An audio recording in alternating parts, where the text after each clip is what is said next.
serviceable for the next 30 years, hopefully, is a big deal. Yeah, and to touch on that for a minute, I mean, if this were a new building, if we had a blank property and we put a new building in, it would most likely be much less cost, but this is not. This is a very important historic building, the old town hall, as a matter of fact, which tells a great story for the town of Frisco. It is where it is because it's been there for a long time. It's kind of over the property line, and if we had an option to maybe pick the thing up and move it back 10 feet, it would be more room for an ADA ramp, but we don't really want to do that. I mean, it would be more expensive to pick the thing up and move it. So we're sort of stuck with it. But I think it tells a great story for the Visitor Information Center to be in this historic building, and for the town in terms of sustainability and stewardship of the community to really take this from a building that's, I guess we would say, at the end of its service life in a lot of the systems, and kind of pay it forward for the next 20 or 30 years in terms of utility entrances and the systems, efficient heating systems, and efficient water usage and things like that, to really lead by example, which I know the town of Frisco always has and will continue to. None of that stuff comes cheaply, but we have that built into the budget. We were here, a few months ago, we talked about and Adam from Town Works had talked about, the possibility of upgrading to an all electric heat pump system. So it would be fewer BTUs that would be used. No natural gas would be consumed, much like we did down at the marina. And so those are the kind of things we're tracking towards, and they cost more. They don't cost less. So I'm happy to answer other questions if you have them. I started off the marathon at a fast pace. I've done that before. It didn't go that well, and I forgot to introduce Jess Holly, who's the information center manager and will be the project manager on this as well. I left one tidbit of fun stuff for the end because the budget is just soul crushing to me. But yeah, anyhow, it is. One of the things that I thought was really cool that if we go forward with this, we are going to incorporate into the design is that second proposed view from the southwest on the back of that expansion. There's a blank wall. And so that wall is actually planned as an art space, a mural space. And it was one of those bright spots that I was like, oh, that would be really incredible to have that space available in this really cool little intimate park. So at this point, we find ourselves with the questions for discussion. And I would say more salient will obviously be the feedback regarding the Visitor Information Center and that expansion and renovation. There's not much to react to right now in terms of the park, unless there are components in there that you see from the Parks Master Plan that you have some questions about. So I would open this up now for council discussion regarding the design itself, if that makes sense. It might become pretty quickly intertwined with the budget and whether or not this should go out to bid, and I completely understand that. Thanks, Vanessa. Specific questions, thoughts? Just to start. Just a little bit of clarifying the overview that was brought over from the Trails Master Plan, the downward looking one. From the Neighborhood Parks Master Plan? Precisely. So Okay. is it safe to say that the expansion would incorporate area 1, or does it go further into area 2? It will partially go into area 2 as well, because we don't want to keep it we don't want the expansion to be so close to the sidewalk. Just, yeah. A pinch point there. It got moved a little bit actually through the planning process. Do you want to see that? So wait, to clarify that, does that mean that overview, the gathering ground, does that mean we'd be what we were looking at previously? The area 1 is actually building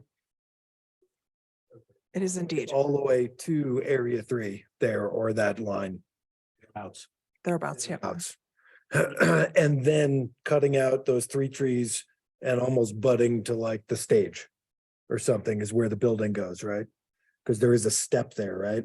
as far as the stage. Right, okay. Right, and it's a little different. One of those trees has already been cut down. We've talked with Chris in Public Works, some of those trees, we have a lot of mature landscaping in this area. There would actually be a process of kind of thinning it out and, we have issues summer and winter. We want to make sure typically they plow the snow onto the grass area. We're trying to work all these things in so that it's going to actually work for Public Works as well, in the winter as well as in the summer. The stage may move. The art wall was not included in the 2019 master plan. We've kind of put that onto the building because the building has grown. So reorienting things so that the park kind of looks at that art wall. And then maybe the stage is on the more southerly side. We're kind of working through that right now. Susan Lee and I went and took a look at the park. The area 8 and 4, there are actually some trees there that we would like to keep. They're a really nice mature landscape and makes some sense to keep there. They're not in this plan. It's a master plan. It's a basically component suggestions that make sense based on feedback, but not a final design plan.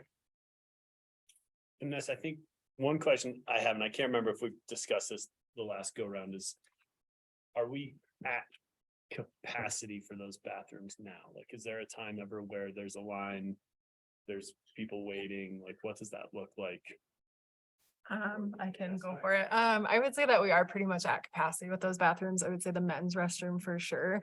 When we see it most is gonna be like the bigger events, so like Wassail Days, barbecue, 4th of July, things like that. Summer definitely gets more usage, but the events I would say is when it's really maxed out. Occasionally, when I'm over there working, I do a bathroom check because Jess tells me I'm supposed to. And I have to go in there and pick up little bits of paper towel and We need toilet a towel paper. dispenser, because the towel dispenser, when you pull on it, It's come off. I know. I have to get a broom and deal with it. I actually want to get rid of towel dispensers. Heads up. we get a new towel dispenser now. Head down. Towel dispenser. Got it. They're really annoying and you have to get a broom to clean them up. And the women's bathroom, it's like, so men's bathroom, of course, they're not excited to see a woman in there. Like, give me a moment. It is amazing how many people come into that bathroom in the 5-10 minutes that I am in there. They leave again, which is great. So just more clarification, the ADA ramp on the street side, how does that work with encroachment into the public right of way or the sidewalk, for lack of?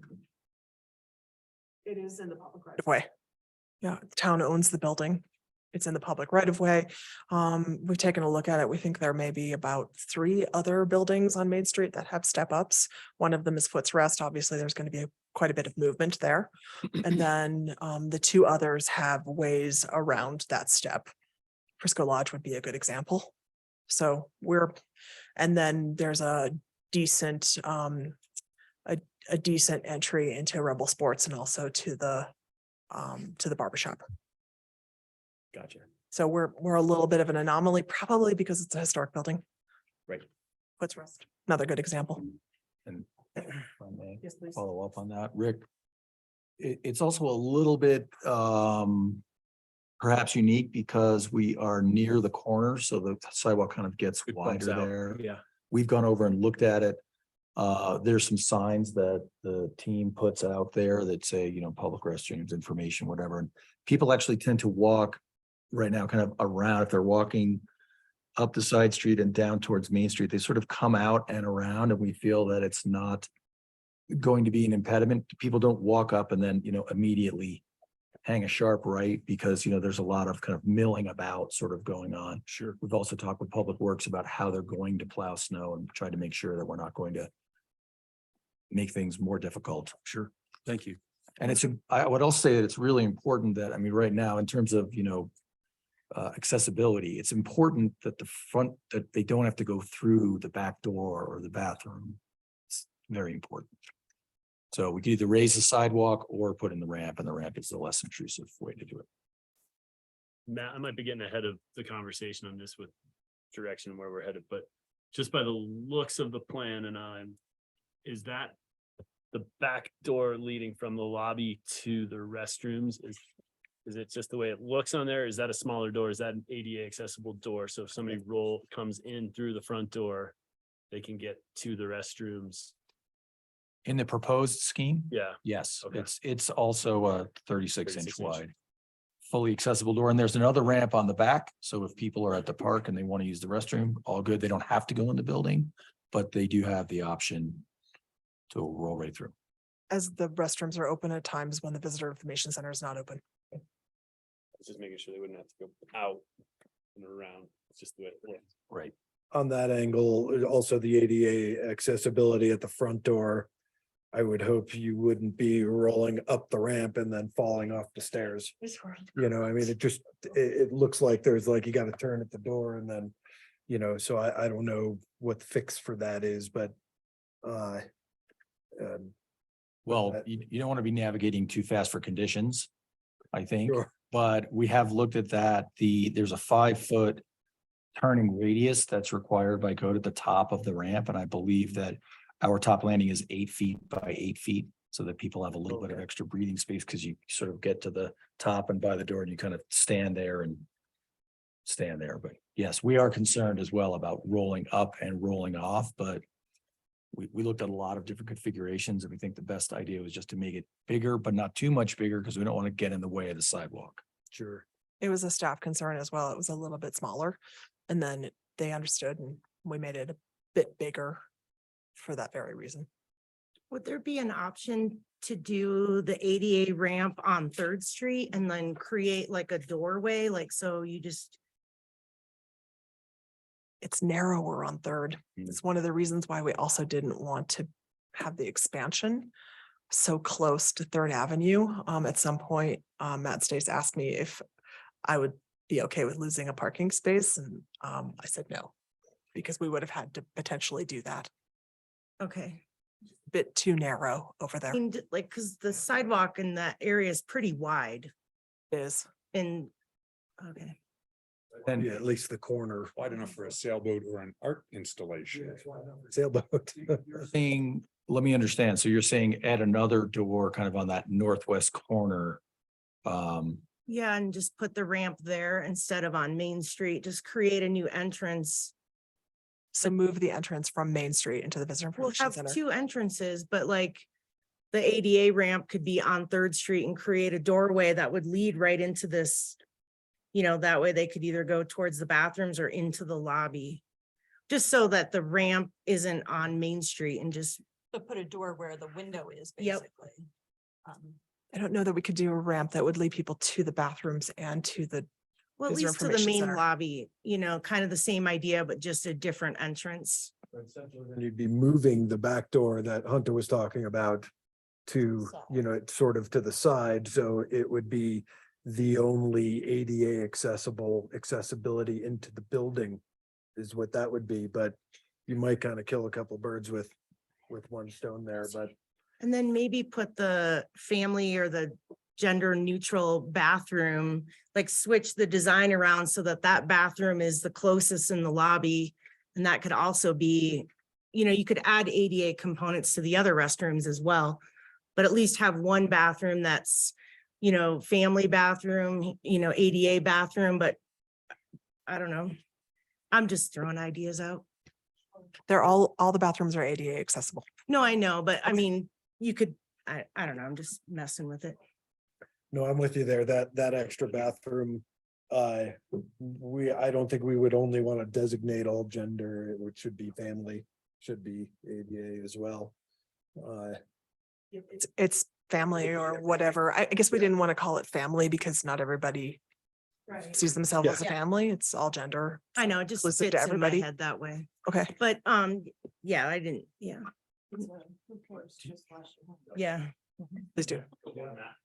In terms of your suggestion, I understand what you're saying. It might be a little bit cleaner to not have the ramp right on Main Street, but two things about that. We want to be sensitive to the historic fabric of the building. You know, the front door historically was on the front of the building, not the side. Susan has been very clear about wanting to maintain the existing, you know, windows and what we can to make sure that the historical interpretation of the building does not get lost. And so I think having a door on Main Street and then a door on Third Street would be somewhat of a mixed message and would also not have the perhaps universal accessibility of everybody going in the front door. We heard that when we worked on the marina a year or two ago, that, you know, having certain, if you can walk, you can go here, and if you can't, you have to go over there. We were trying to stay away from that because it kind of creates that not a good. I guess it feel. would be good to understand what the issue is with the ramp, Well, I think and then we're gonna maybe we could mitigate that. pivot, so we're not designing to something that we're not even sure we are comfortable with the budget. So I'd rather hear from council at this point, because I think the biggest thing is going from what did we have budgeted, 1 point something to 2 million, and where we want to go with that, I think is more important than we can get to do the design to where we feel comfortable budget wise. And I know Andrew's had a couple If I things. can jump in, and to respond, I think if we had a bird's eye view of the ramp, that would be helpful because it looks like it's gonna clog the hell out of Main Street sidewalk in a very busy spot, and now you're adding a ramp to it. So the ability to see it bird's eye would be very useful in this Walk presentation. on in. Got it. If I can, a couple questions, and I'm gonna get to the money, but because You got the money? Is that what you're saying? no, Oh, fine. I don't think we do either. But, well, and in my list of questions, thoughts, you have 5 sinks in the men's bathroom as in the write-up, but there's only 4 sinks. I just, on the schematic, I just want to make sure we're talking 4 sinks in the men's bathroom. Like- That's right. Are changing tables usually shown on this level of design? Because I think we should be showing changing tables in our, whether it's gender neutral or family or ADA, whatever we call the bathrooms. We should be showing changing tables. Yeah, but because that gets to, I'm not, to micro, Both bathrooms, so we would continue to do that, but we should show them. Yep. so, because one of the thoughts to micro design, but quickly, is if you get rid of the 2 doors, you have 3 doors. Well, do that, but in your design, you have the utility closet with doors opening into each bathroom, which is just 3 wasted wall spaces when you could just have the door go into the gender neutral bathroom and the cleaning crew can go through that bathroom and access the other 2. Then we have 2 nice wall spaces for either additional units of facility or like a changing table. Or shelves.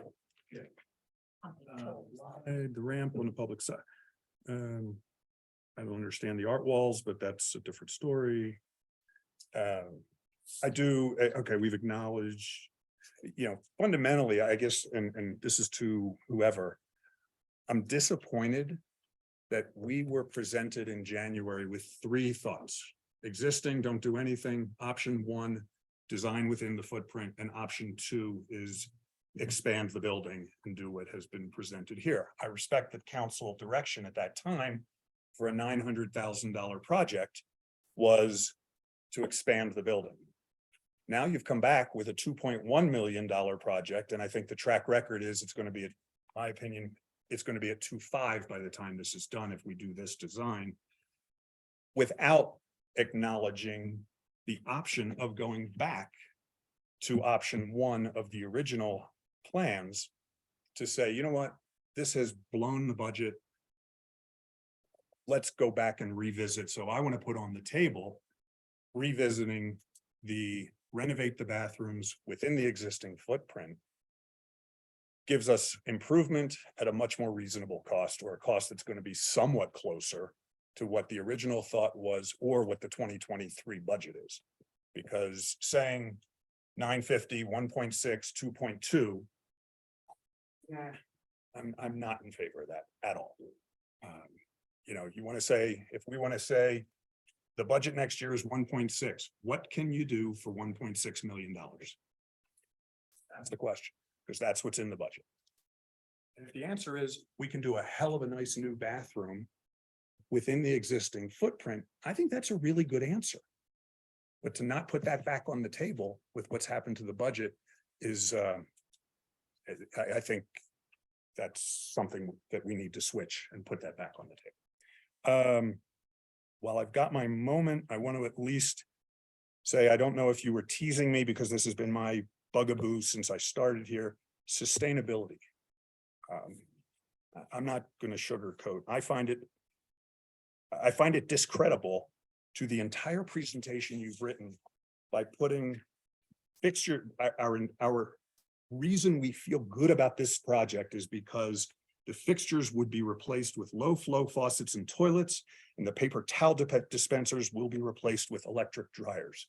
No acknowledgement of the fact that we're doing the least environmentally possible thing by making an expansion. If we add 30% to our toilet facilities, then every day we're throwing 30% more chemicals to clean those facilities down the drain. We have to heat this additional space. That's what an environmental sustainability component to a staff report should reflect, is how is this project going to impact us environmentally, not greenwashing and sugarcoating the project. So I really implore staff to make this something that when we look at, you're presenting us with the opportunity to evaluate both sides of a situation, and then we're asked to make a decision. Just selling us on the project with only the good stuff leaves me at least questioning what else am I not hearing or seeing? Because this I know is not reflective of both sides of the conversation. So at this point, sorry, that was my rant. But I really feel like we need to revisit the conversation on going back to within the footprint. Do we have a reasonable project there? What was your other question? So at this point, I do not support going out to bid. If we know the bids are if we have reasonable belief the bids are coming back in that 2.1 range, I don't. So that's where I'm at, subject to lots of discussion. So thank you for the moments. Yep, no problem. I'm ready, so somebody can jump in. Okay, all right, so Go for it. I'm really conflicted too, obviously because of the dollar amount. But I do feel very strongly about there being a gender neutral restroom. I think that that's really important. If it were up to me, they'd all just be gender neutral, but I realize that's not gonna fly with a lot of people. I think that the park is something that I really struggle with because there's so many other projects, like the roundabouts and the triangle part, all those things that are still not done and still need to be. So I don't know, I'm just struggling with that and putting another stage just a block away from where we already have a stage. I'm struggling with that. And then I go and think like, and I go to Breckenridge, I go downstairs to a women's bathroom that has 3 stalls and they've been doing them. And not to say that that's okay, maybe they should be working on that too. But and I certainly don't want to be Breckenridge. I don't know. Is this overkill? I guess is what I'm concerned about. Yeah. And I have to sit up and talk. Yeah, you gotta talk into the microphone. That's what I'm. Barry, thanks. And the ADA ramp also, I think, is very important. I built that building in Breckenridge. And You didn't put in enough bathrooms. it's grossly underprepared for what it needs to be. It doesn't work. I mean, that's the bottom line, especially for the traffic that they see. You know, I'll actually, if I can, address like a bunch of what we've been Yep. talking about, and I'll try to keep my time relatively short. You know, this has been a long time coming. This is an important building. It's necessary for a good customer experience that this building is more than it is. It is an old building for sure. I definitely have a tough time with a full gut and remodel for $2 million. That, you know, that's outrageous. I mean, it really is. And, you know, then we're going to talk about Slopeside Hall for 10 or something. But this absolutely needs to happen at some point, because we aren't prepared. People are trying to use your bathrooms on Main Street because we just don't have the offering. The historic park is under prepared for that as well. Those two little bathrooms in the back of the museum just don't cut it. So this needs to happen. At $2 million, I don't see how it can. So with that, we were at 375 for the same footprint, which now is probably going to be $1 million for the same footprint, right? I mean, that's what I would think we're going to be on track for. 2 million stuff. That's the bottom line there. I don't know how we get there. What Andy's talking about sustainability, I'm on board with. I would love to see, and that's just really just how how you sell it to us, Well, let me be really clear then. In no way am I trying to sell this project at Oh, all. fair. And so my intention with the sustainability portion is not to sell anything to you. And I hear you loud and clear that you'd like to hear more downsides and more impacts, and absolutely we'll work on doing that. But this is not a sales job. This is very expensive, and it's also a very non-sexy needed amenity, public restrooms, just to be clear.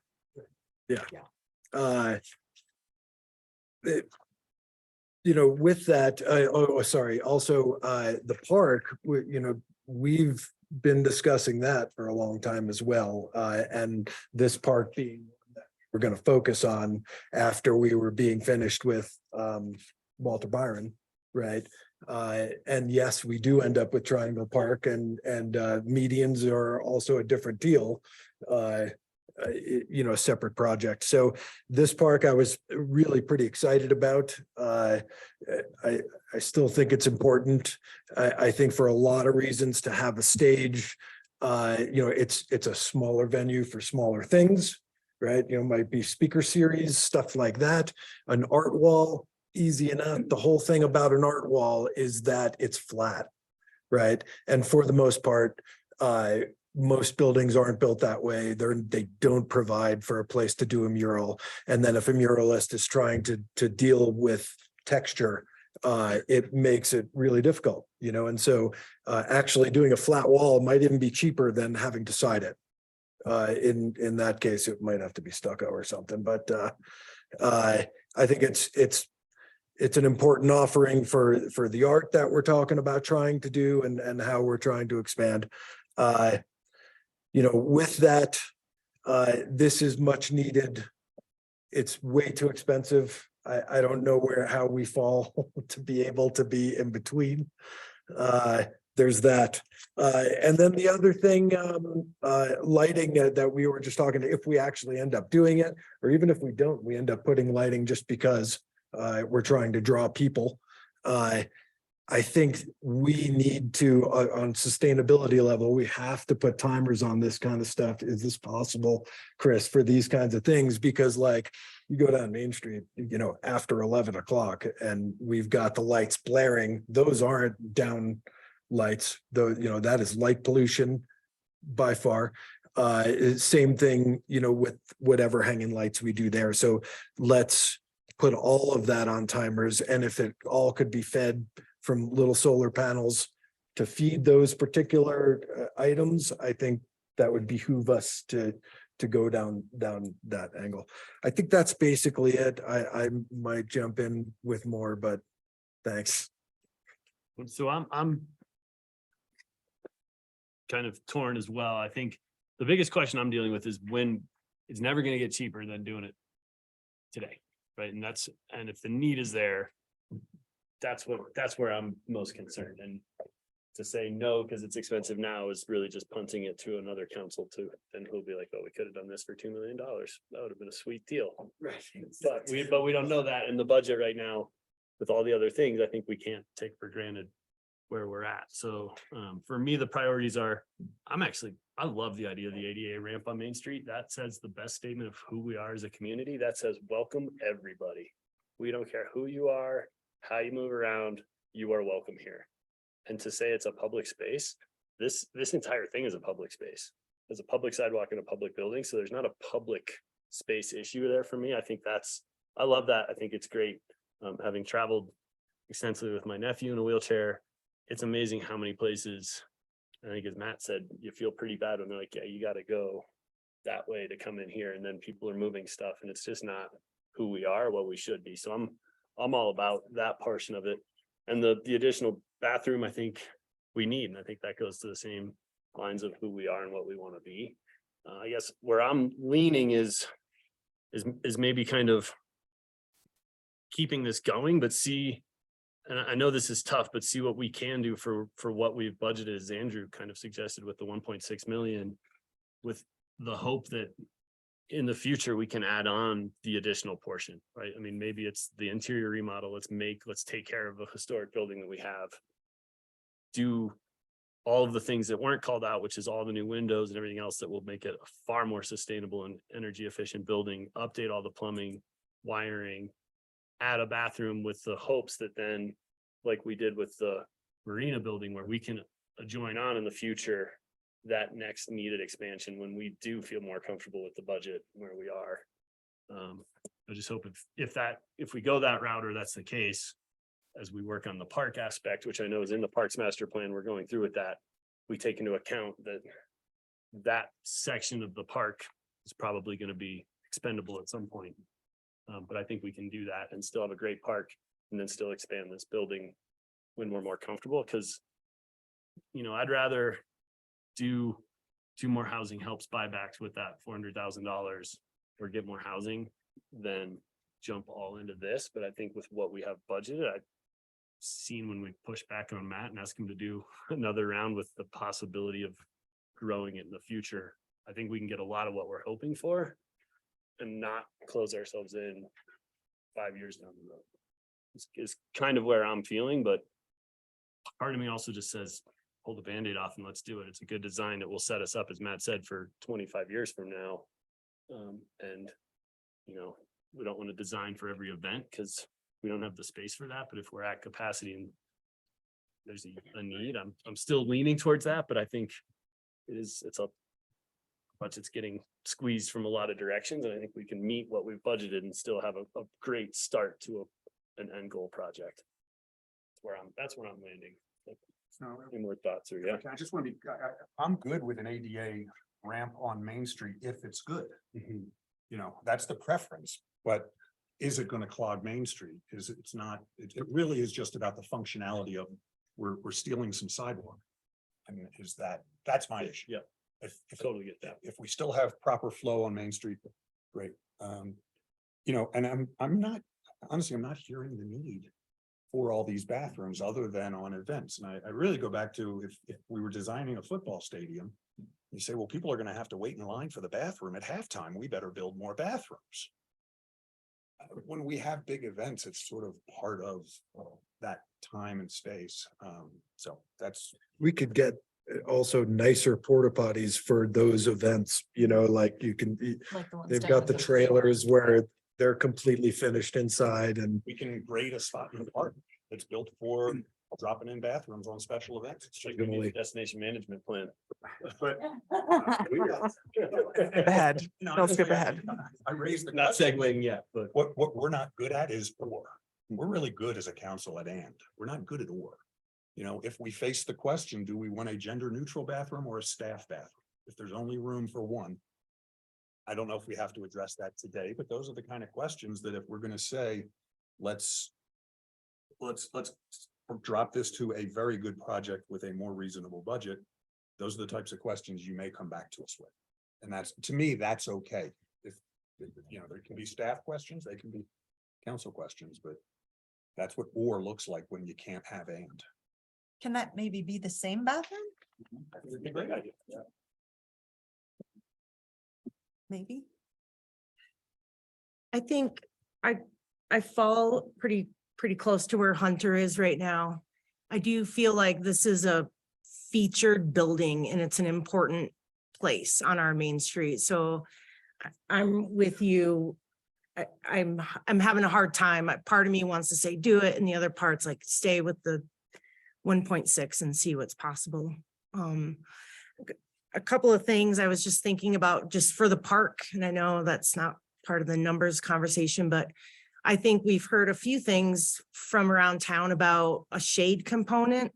Like I almost see that park as turning into some sort of like a bike hike transfer, not transfer, like a mobility, like some really cool outdoor shade components, bike area, maybe some day lockers where people could, you know, leave a backpack and go for a mountain bike ride and then come back into town and grab their stuff. More like a, I don't know what the word would be, to make it a really usable space.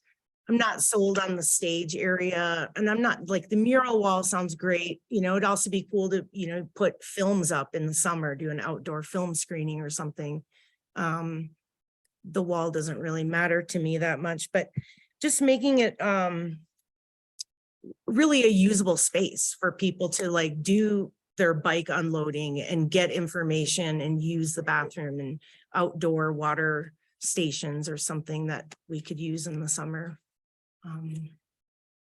Yeah, it's tough. Like, I don't know. So I would say, I mean, I guess I would lean towards the 1.6 and see what's possible with that number. Lisa, I see you nodding your head. You, I mean, I think it would be great to at least see it, to know what that possibility is, so that we know what. I totally agree with you that you don't do these things for today, you do them with an eye on the future. Just feels like a lot of money. So That may not be necessary. It's, I think as a group, we're okay spending a lot of money if that's what's necessary to get us what we want or what the town needs. When we're sitting with the question of how often does the town actually need what's been proposed, is it worth the additional money to create it? When we have an option that's pretty darn good for almost every day of the year, except a few very big ones. So Matt, what does this look like for you as far as, you know, you have X amount into this, we have put in X amount, I don't know how much we put into this. But $5,000 for this particular plan. You're welcome. you know, what's this gonna take to get this further down the road to maybe try to do it at 1.6 and or in sort of phased approach or something that in future years we can add on. I mean, that's kind of what it's sounding like. I personally, this project is really important just because of what the building is and the central location and whatnot. And, you know, we need more of these places to draw people. And, you know, the bathroom's absolutely necessary, you know, but is it a smaller bathroom? You know, is it just sort of more within the footprint or something? Because 2 million, over 2 million for this project is just probably going to be hard, next to impossible for us to allocate. You know, I mean, 1.6, it to me blows my mind, but I understand, I know where we are, and I hate it, you know, I mean, that's just the state of, you know, our economy and where we're at, but we're gonna talk about that with Slopeside Hall too, are but you leaning towards the? I'm leaning, See what we can do at 1.6, what that might look like. Come up with some other ideas and options, maybe an expansion of the original footprint, but not going this whole amount. if we're calling that sort of a cap or something, you know, not to exceed at this point. you We're think that gonna would have a get tough us? time going further than that. Get us enough savings, or we're really seeing from looking at that budget where we're looking at a lot of expenses is electrical and plumbing. Yeah, and because we expanded, you know, we've expanded the footprint a lot, and I hear what Andrew Aronson was saying that, you know, I've already been here and told you guys it was gonna be 800 or 900. I don't wanna go away and come back and say it's gonna be 1.6 and then it's not 1.6. Difficult. Maybe that would be, maybe we take a look at what it might look like within the existing footprint, then we could use the existing ramp. Sorry, I'm using paper. I don't have the screen right in front of me, but use the existing ramp and just dial back the scope and see what we can do to make things better within the existing footprint, and then talk with the builders about how much that might be, because we're doing a lot of things. We're doing basically a full remodel, and we're adding on another, 30%. So maybe we just dial it back, and as Lisa had mentioned, maybe the staff bathroom and the all gender bathroom maybe we find ways to make these things more multi-use. But I don't really, I get in trouble when I give answers in a meeting like this, so I think I might like to go back and take a look at it, if that's okay with you. I guess I have a, Rick, I'm sorry, Councilmember. Just Rankin. say, Matt, yeah, revisit, revisit the existing footprint. I think a visitor information center should have all access all through the same way. So you guys explain the whole flow on Main Street to me well enough that I like that component of it. And just the time into the report, I appreciate you. And Jessica, thanks for wanting to be available to take it on if and when we get there, but thanks. And putting up with the situation that we're in right now, because that is a thing. It is a thing. It's that bathroom's tough. Rick, where were you? That space is tough to Million work out budget. of it all. Stay within our current budget. Okay. Yeah. Were to add anything, am I hearing at least a majority that said an all gendered bathroom in some way, shape or form existing, or if it could be a small addition is a priority? Take away the and small addition part, I would keep it on there. I think if we can, meaning that's what we need to do to make it Do work that. as a project. I'm saying. In addition to scope, not building. oh, okay, I thought you meant in addition to the building. I'm still okay with that if that's what we need to do to make it right. Like, I don't want to shoehorn in something that's not gonna fit if, like, this isn't going anywhere. Let's not try to be overtly cheap to Right. make it done. Let's do it right. But right now we're downsizing the scale of the entire thing with hopes that we can someday add in. So Concern if I were to bring back something like that, because it may be feasible and the understanding is not that an expansion is even a small expansion is what you desire, then I don't want to bring that back. So sounds like there's a no, but I don't know from the rest of you. Can I clarify the question of, first, are we good with a combined staff all gender bathroom? Let's start there as simplifying it. Trying to think through the footprint and what's possible. That's my only thing right now from having looked at this a lot. Suggest is that you not constrain thought to the current footprint of the building, but constrain the budget number. That's good direction. Constrain it to the budget, or we constrain it to the budget number and come back with that. It won't be shocking, surprising, unwelcome. Can I ask Matt a question? Matt, if in doing a, like, let's say downsize smaller addition, does that make future additions more awkward and more difficult? Is it better to stay within the footprint for now? If we think in the future, we're gonna do a larger addition? That, No. Part of what we've got going on right now with expanding the building would be new utility entrances and, all new building systems and not, trying to keep what's there for the existing and then have a new system just for the new. So there's a scalability piece to it.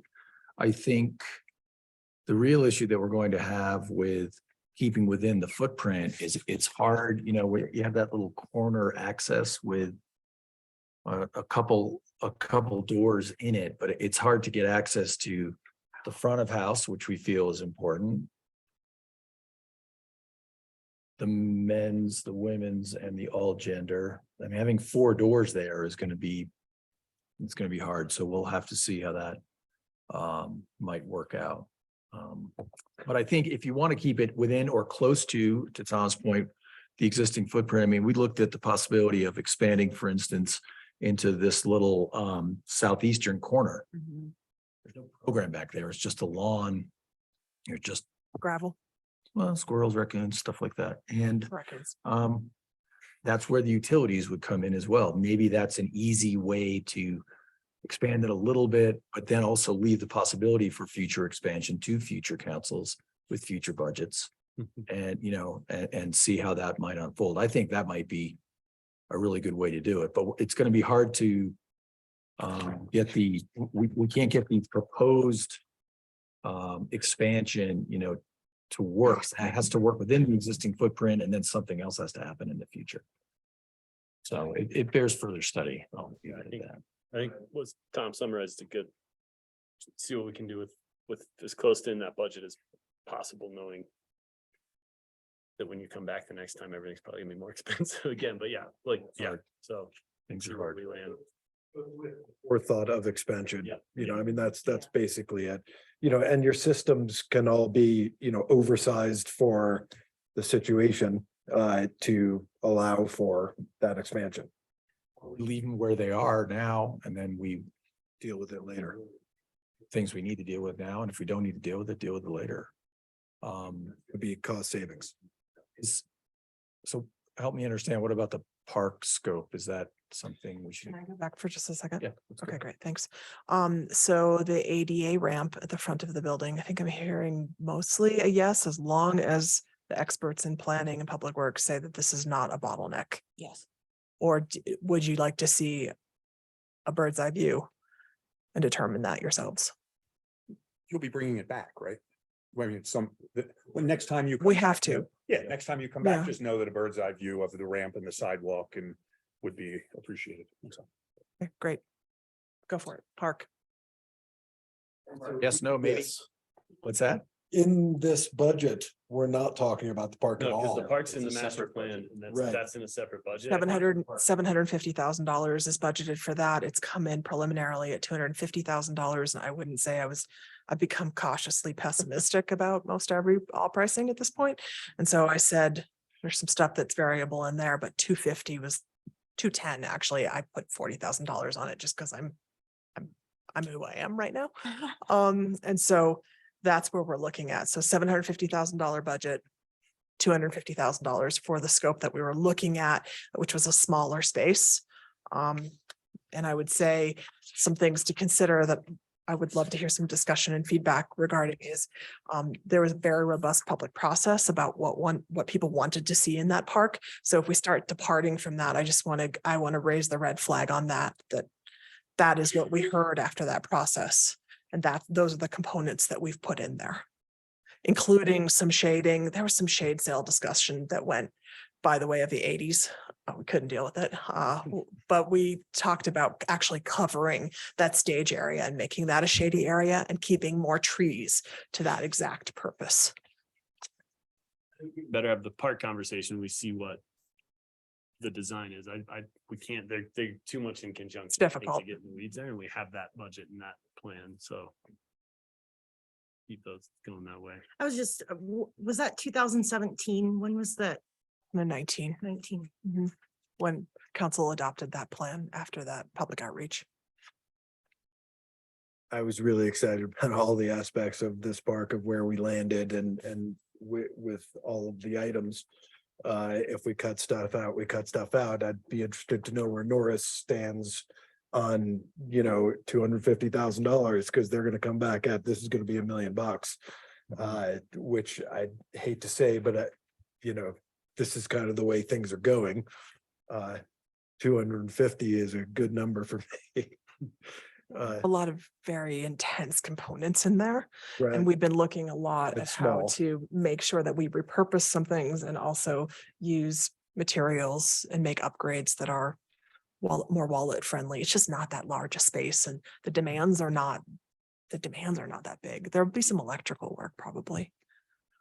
Right, but the other thing is, if I may, is that expanding the building means we were gonna be chewing into the park anyway. We were gonna be moving down towards that beautiful gazebo and that area. But if we don't do that, we can just leave it and say.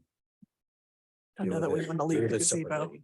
But we were literally, when the word came through a few months ago, to consider adding the park scope, we were wondering if we're gonna build the expansion on the building, what do we do? We're gonna have to take out part of the concrete. Do we put back the pink concrete or we take that? What do we do with all that? So it seemed like a good idea to just include the scope until the numbers came back. So maybe what we do is we dial the scope way back and say, this is a blank slate for a future project. Because there's a lot of upward potential that's possible at that park for sure, Right. but that can be a different deal. If I may, is there anything that, like, are you like, this park is the worst thing and most difficult for us, or this is easy, or like, get rid of all the grass, or what, you know, like, what does it mean to you? Chris Johnson, Public Works, impromptu, so. Sorry, you're Jeff, or is Jeff online? And I don't know if you, who should be answering this. I just thought you were. I went and looked at the park the other day too. I've been looking at the park for the past, since 2019. I agree, it does need to be opened up. That was Tasha Wilson's kind of goal, to make it a little more friendly. Which it losing some trees, that's helped. There is a turf area that we put back about 2 years ago, that to the environmental friendly component. We could remove that. It has irrigation. We go mow it once a week. It's about as big as this zone right here. So that's kind of stuff that we don't, nobody can play Frisbee on it. Well, you could. It'd be a small game. There are some cottonwoods there, and as far as going through the town of Frisco Cottonwood plan, you know, that are questionable, and that's where the new deck is supposed to be oriented, in that southeast corner. So that's a question. The concrete's ugly. That's there right now, and the gazebo. yeah, and the gazebo is, you know, I can use the gazebo, or we can somewhere else. Oh, yeah, in your yard. I don't know if I'm answering your question. I'm not sure. Yeah, well, yeah, I think so. It's a nice spot, and I'm thinking as well, when Matt's talking, when we look at the park and what we want to do with it, it's because this addition is taking up a lot of the park space right now. So if that addition wasn't there, then we have more of the park to work with, or to edit. Right, Right, and more of the park to deal with on your side. And there's some, to Chris's point, there's some low hanging fruit, you know, to clear out some of the understory, clear out maybe a few of the trees, build that screen wall Vanessa referred to, where it's, you know, you can't see back to the alley. We'd also talked about talking with the neighbors about maybe putting a fence between this building and the uptown, so you couldn't like sneak through the buildings. It might get the creepy factor down just a little bit, you know, as far as like you're in the park and what's going on behind me. Lighting could be adjusted, but without changing any hardscape if we feel like we don't want to expand the footprint of the building right now. We could do some minimal things within the building scope that might help the park in the short term. It's great. Yep. Thanks, Chris. Too. All right. Vanessa, are you feeling good? Do you clarifying questions from us? I guess I would say on the park scope, I'm a little bit hesitant to go park light because I don't know that an expansion will really happen. Let's be real, anytime soon. So I guess I would say you have $750,000 budgeted. I don't ever want to spend all of that just because, but I do think that it's probably going to be the way that it is for quite a long time if we stay with the existing footprint. I'd hate to be disingenuous about that and be like, oh yeah, in a few years we'll do an expansion. I mean, if we're going to do this and remodel the 2 bathrooms and really upgrade and put in ADA ramp and potentially do a gender neutral bathroom, then we might be like, oh wow, the space is really kicking butt. We're loving it. And then we won't want to change the park. So I guess I would say maybe if we'll come back with an interior design for the visitor information center. I think I've heard the things that are important to you. And then we'll come back with a park design. Maybe we'll look at 2 options and one that's flexible to that we don't put anything super precious in that area where there might be an expansion. Maybe come back with 2 different options. Is that okay? Okay. Flexible, do you want us to look at both budgets together and both projects together, just in case there's some flexibility to achieve a little bit more on one side or the other, if we get creative with budget? That'd be great. I think it's, I think they come together. So you've got Not seven. Andy, though. Now you're really saying, are you trying to make it so that this is a $2.35 million project? Being the building in the park? Well, essentially, yes, but can we achieve more of the goals on one side than the other if we use the whole budget amount and look at it that way? So it's 1.6 and 250? No, in the budget, 750 is what It's we've 750, allotted, but where we've come in as far as where we think it's gonna fall. I mean, I'd be fine if that's part of the presentation is. That next step would be taking this from the parks plan, but I think is point out, there's still. Triangle Park and other parks that I would, we've dedicated that, but I think if there's enough benefit that we can, for an extra 100 or 200,000. to violate the direction you gave on 1.6, Yeah. I want to know if we, anyway, I I think you So understand. we're 1.7, would there be flexibility?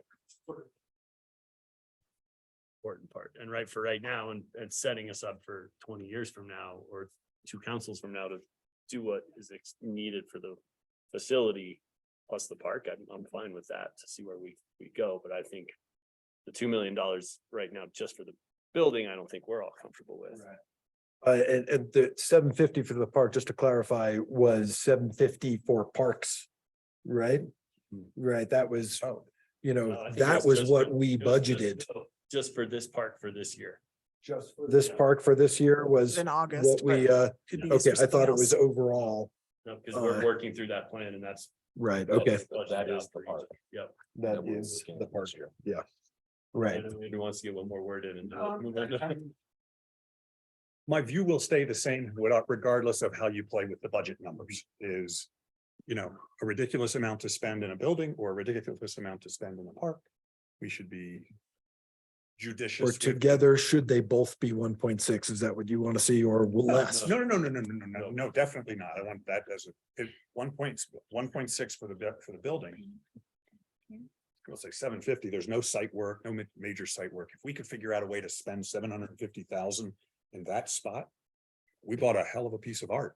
We got whatever the sculpture is from Michelangelo is beautiful. So I'm. Did we just make it more confusing or are you? Oh, good? not at all. Okay. No. No, direction is clear. Yeah, absolutely. Thank you so much. Thank you. Thank you, Jess. Thank you, Matt. We get to leave. Life difficult. It's kind of what we do. We get to take off. We He's pay got him 2 for more of that. these. Yes. Thanks, Vanessa. Yeah. Much appreciated. Let's talk soon. Okay, we'll talk soon. I know I'm running 15 minutes over and I will make it up.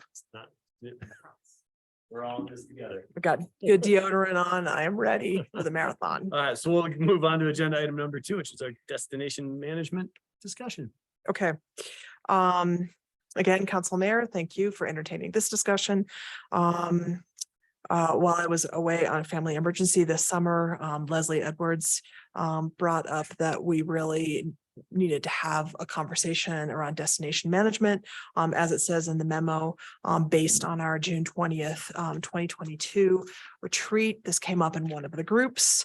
And I guess the theme of the last discussion was things cost a lot. The theme of this discussion is how busy is it really? And what are the challenges around that? So what we endeavored to do with the memo and with the PowerPoint was really to start showing some data and then having council drill down through discussion on what the issues are.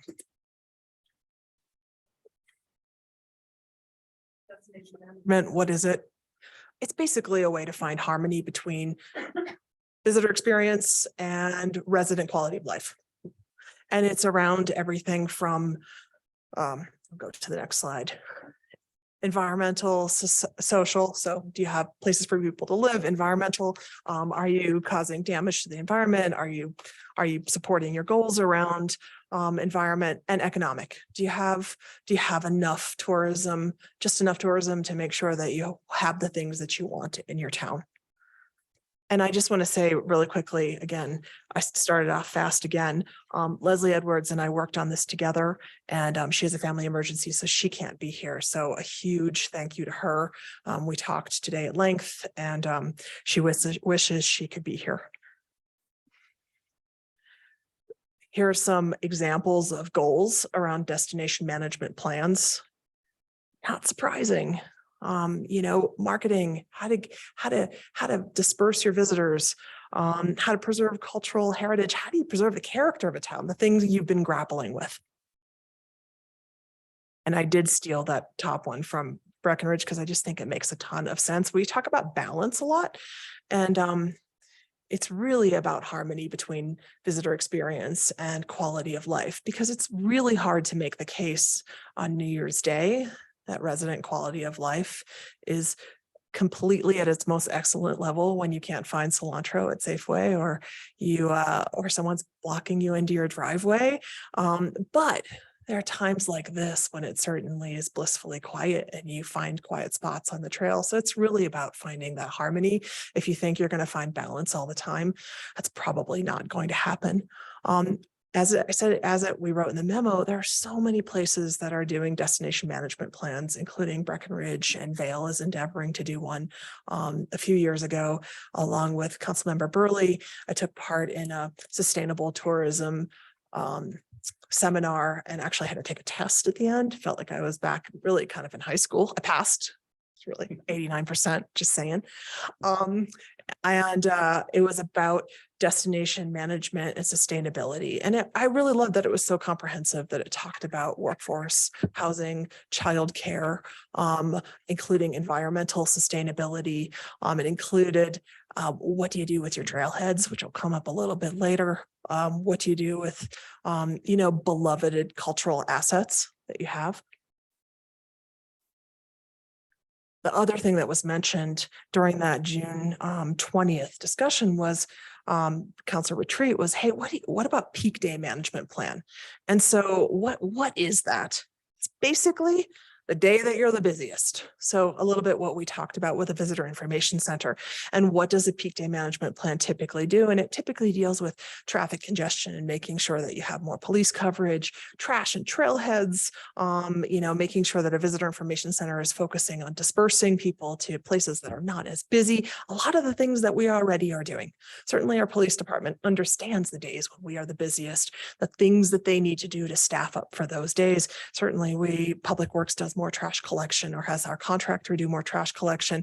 And as a visitor information center, we're regularly either pointing people towards places that are a little bit less busy, or getting them to at least park their car on a side avenue and walk to a trailhead down 2nd Avenue. And, I'm talking about Zach Stop because we know that it's busy, and we try to talk to them about, hey, if a trailhead's full of cars, the parking lot's full, it's probably not going to be the best place for you to hike today. And let me give you some other options. So how does this all relate to the town of Frisco? Leslie Edwards was terrific about saying, I really want people to understand all of the benefits of tourism, because we focus on the downsides. And it's pretty delightful to have 55 miles of rec path. It's great to have a free disc golf course. It's great to have a Nordic Center. While there are fees, they're certainly very reasonable. To have a skate park that's free is pretty phenomenal, and a bike park. To have a lovely Main Street, all things that are certainly made possible because of sales tax and lodging tax. Again, I'm channeling my Leslie Edwards here. How does it relate to Frisco's economy? She loved harmony as well. And so just finding that harmony between those three components, it supports the capital things that we just discussed that we want to do to make our town not only visitable, but also a great place to live. What are the challenges commonly cited in Frisco? Trailhead crowding, parking, event fatigue. So I'm not going to ask the questions around this discussion until much later. And that is, I'm going to put on a different hat, and we're going to talk barbecue and 4th of July. And then Don Reimer is going to talk about use of public spaces for commerce, purposes of commerce, because they totally tie into what it means to be a destination, what it means to manage your destination in a way that's great for businesses, great for residents, and great for the people who are visiting. In terms of trailhead crowding, I'm going to have a few numbers at the end. We're using, you probably noticed in the report, we're using cell phone data, and it's been completely enlightening around what is reality. Anecdotally, people will say, I am so busy. Is that true? Are we any busier than we've been before? In some cases, yes, we are. So we'll have some information about trailhead crowding, but Jess Hawley is actually taking on a project to, we have some like technological issues because all of the sending people to different places from the Visitor Information Center and suggesting other things is terrific. But that's between 35,000 and 45,000 people. Most people will say, like, I heard Rainbow Lake is great, and then they'll drive to Zach Stop. And at that point, they'll see there's no parking, and what do they do? So doing a few things, making sure that there's some really decent signage that sends you to Miners Creek. If you really want, we're probably not going to dissuade you from doing Rainbow Lake at that point. You're probably pretty committed, but how do we get you to that trailhead? Right now, if you put that into map apps, you can't get there. So dealing with the technology with Apple and Google, she's working on, also working with the county and the Forest Service to do better trailhead signage about where else should I go at this point. Plain speaking, easy for people to understand. Parking, of course, we've done a fair amount around parking management, including the parking study that told us that, you know, the eastern end of Main Street was certainly a whole lot busier than the western end. And, you know, probably would be good to enforce for 3-hour parking. So now Interstate is doing that, and at the marina implemented parking management as well this summer. Event fatigue, we're going to talk about that. Council made some decisions last year when you had the opportunity to pull back and localize events a little bit more because you're hearing from residents that there was some event fatigue. What does the data tell us? It tells us some stuff we know. Including when the busiest months are and when the not so busy months are, and October is one of those months when it's a little quieter. And we included visits and sales tax just for fun. Monthly averages. And here we broke things down by from 2000. We have this data starting in 2017. It's available. And we did it through 2022 in order to compare in a way that makes some sense. We did July. So we did for each year, we did January through July, which is the data that we have available right now for visitor numbers, but more importantly for sales tax. Councilmember Incan had asked us to do this comparison, and we thought it was really pretty interesting. I think that 2022, fascinating, right? The impacts of inflation when you have 4 grocery outlets are pretty apparent. And I'm not saying that because I've looked at grocery sales tax numbers. I'm just taking a leap with Leslie's help that's probably what's happening there. So if you think it's less busy than it was in 2021, it is indeed. But still pretty amazing numbers. Still not as busy as 2018 and 2019. And how we think of visitors in this case, we just basically said people who are from 40 miles or more away. We had to make some kind of delineation. Seemed fair enough. Can you get all that from cell phones? Placer AI subscription that we have gets that all from cell phones, the visitor numbers. How do they distinguish I-70? People driving by while talking on their phone from visitors. Veronica Hewitt has become very familiar with that. And so has Susan Lee. We work with such a cool staff. We always work together on these projects, and we do shape files. In fact, that we geofence the town. We geofence the town limits for this. Scary, but cool. It is slightly creepy, but to our benefit, pretty cool. We can't pinpoint you.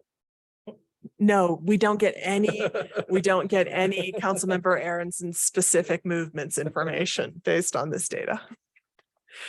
We just decided for grins and giggles to also take a look at the North 10 Mile Creek trailhead. include this in the packet because it takes a little while to geofence and get Placer AI to upload those geofenced areas. And thank you to Veronica and Susan Lee for working on this. So fascinating, right? Not quite what you would expect. And sometimes I look at the numbers and I think 689, there's no way, but I think the comparisons are certainly a whole lot easier. So they basically take cell phone data from, I don't even know what the percentage is. It's not every single person. You basically, it's extrapolated from that. And they do this for major retailers like Starbucks and Walmart's. They've got it pretty dialed in.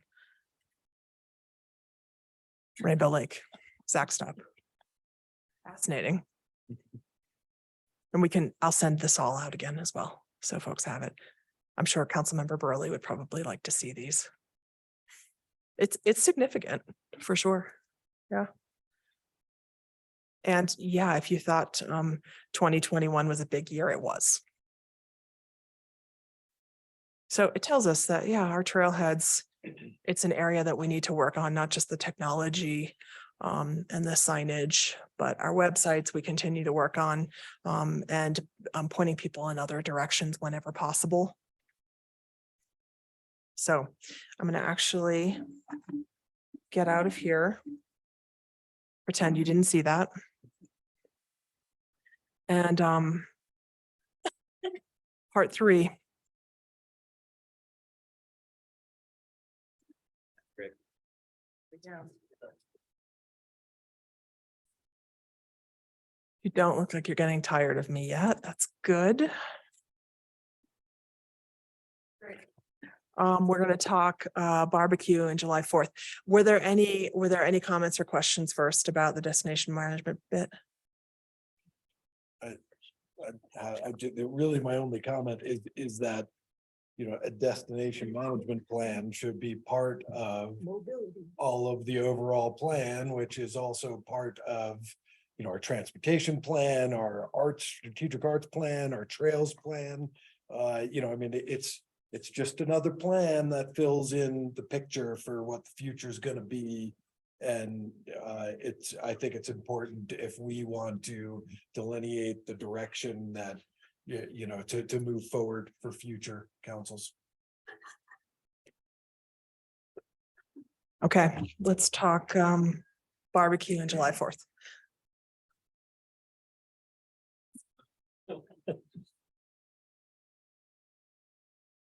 See ya. Myers, our events manager. Thanks for being here, Zane.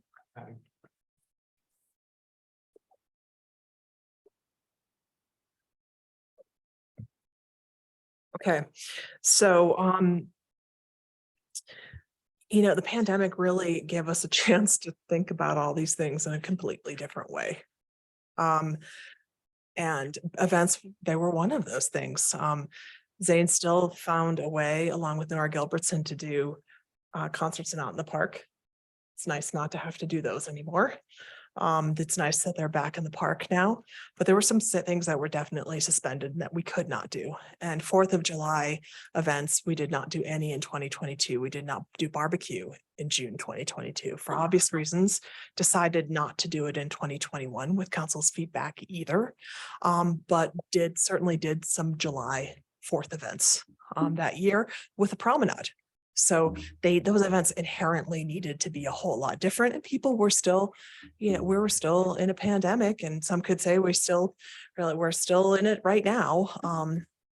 And it really changed, it changed events, but it also gave us a chance to pause and really look at them differently. And what we heard loud and clear from council is it was a good time to think about localizing events. So in August 2021, we returned with a July 4th discussion and then a barbecue discussion in September 2021. And the July 4th discussion was really around like, it's gotten kind of crazy. We don't know that we like so many cars in the parade.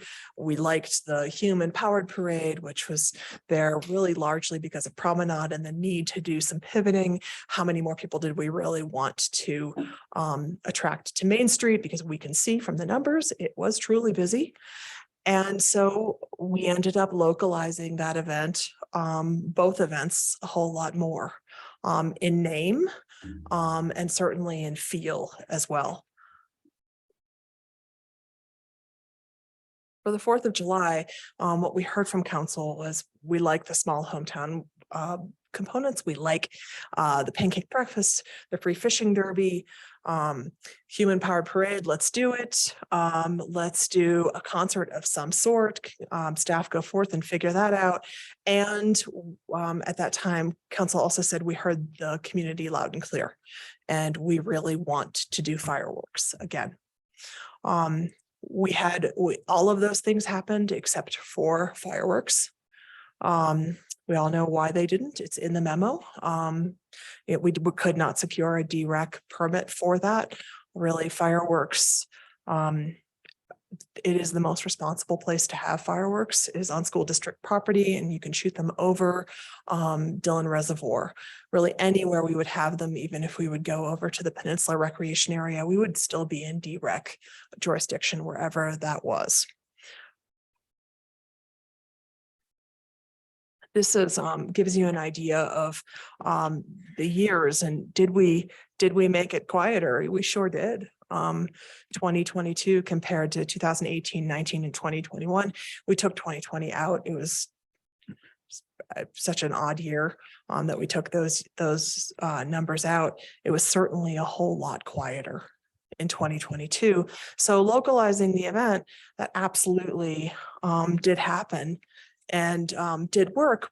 And we thought to ourselves, wow, we've certainly heard a lot of feedback. So we did a survey, which was also included in the packet, along with many comments. And so very interesting. And just so you know, as I wrote in the memo, this is not a scientific survey. So it went out to everybody for them to answer. The people who are most likely to answer are the people who feel passionately about the thing you're asking about. Really where you get the sweet stuff is when you ask people also who are completely neutral and are randomly selected. So keep that in mind as you read through those survey results. And what we figured out is the stuff we were hearing, certainly true. We were hearing some challenges. The primary challenges were really the parade was boring. We didn't enjoy it, too short. And we're incredibly disappointed that the fireworks didn't happen. I regularly hear that when I'm in the community. We certainly heard it in the survey. And there were certainly comments where people were like, I'm happy that the fireworks are not back and I'm good to go with it. And then we certainly heard as well that, music, we'd like the music to potentially be a little bit more exciting as well. So I think we took it to a point where we really localized it and certainly pulled it back. In my view, based on the surveys and the things I've heard, is we may have gone a little bit too far, especially on the parade. And I think that I don't think any of us really believe, me included, that it should be the way that it's always been.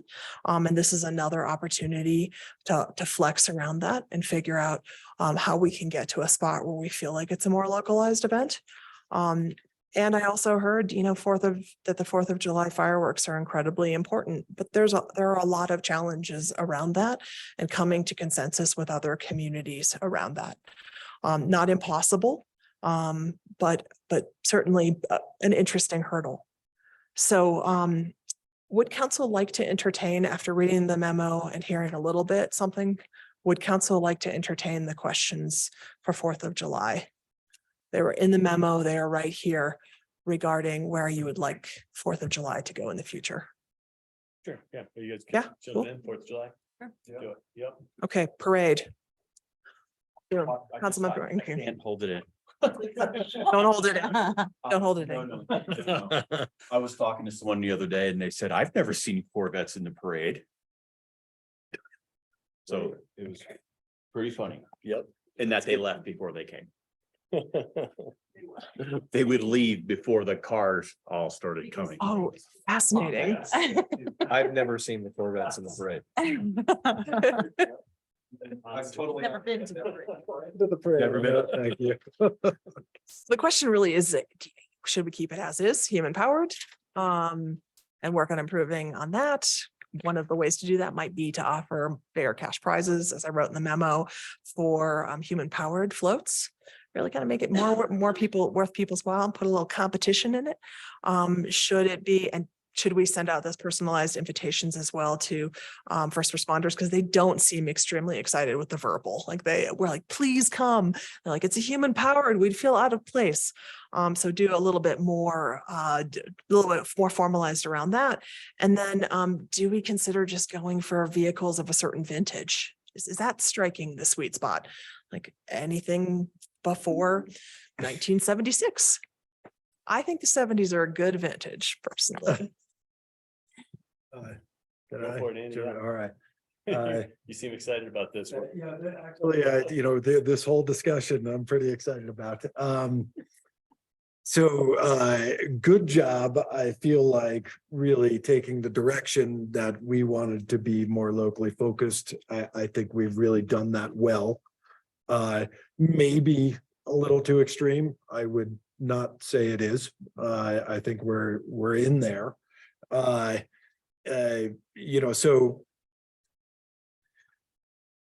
Fireworks, does that work with us overall as far as a sustainability factor? I would Let's say. stay on the parade. Let's go one at a time. So let's stay Okay. on the parade. So staying on the parade, I would say, expanding it to emergency services would be great because it's good to have, representation there. I don't think we need Corvettes. I think that goes against our sustainability idea, human powered, other than our emergency services and or whatever. We could have a D9 in there, because it's part of the town. Sorry, a loader from, Public Works.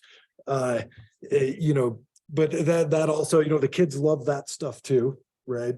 They're driving around anyway. I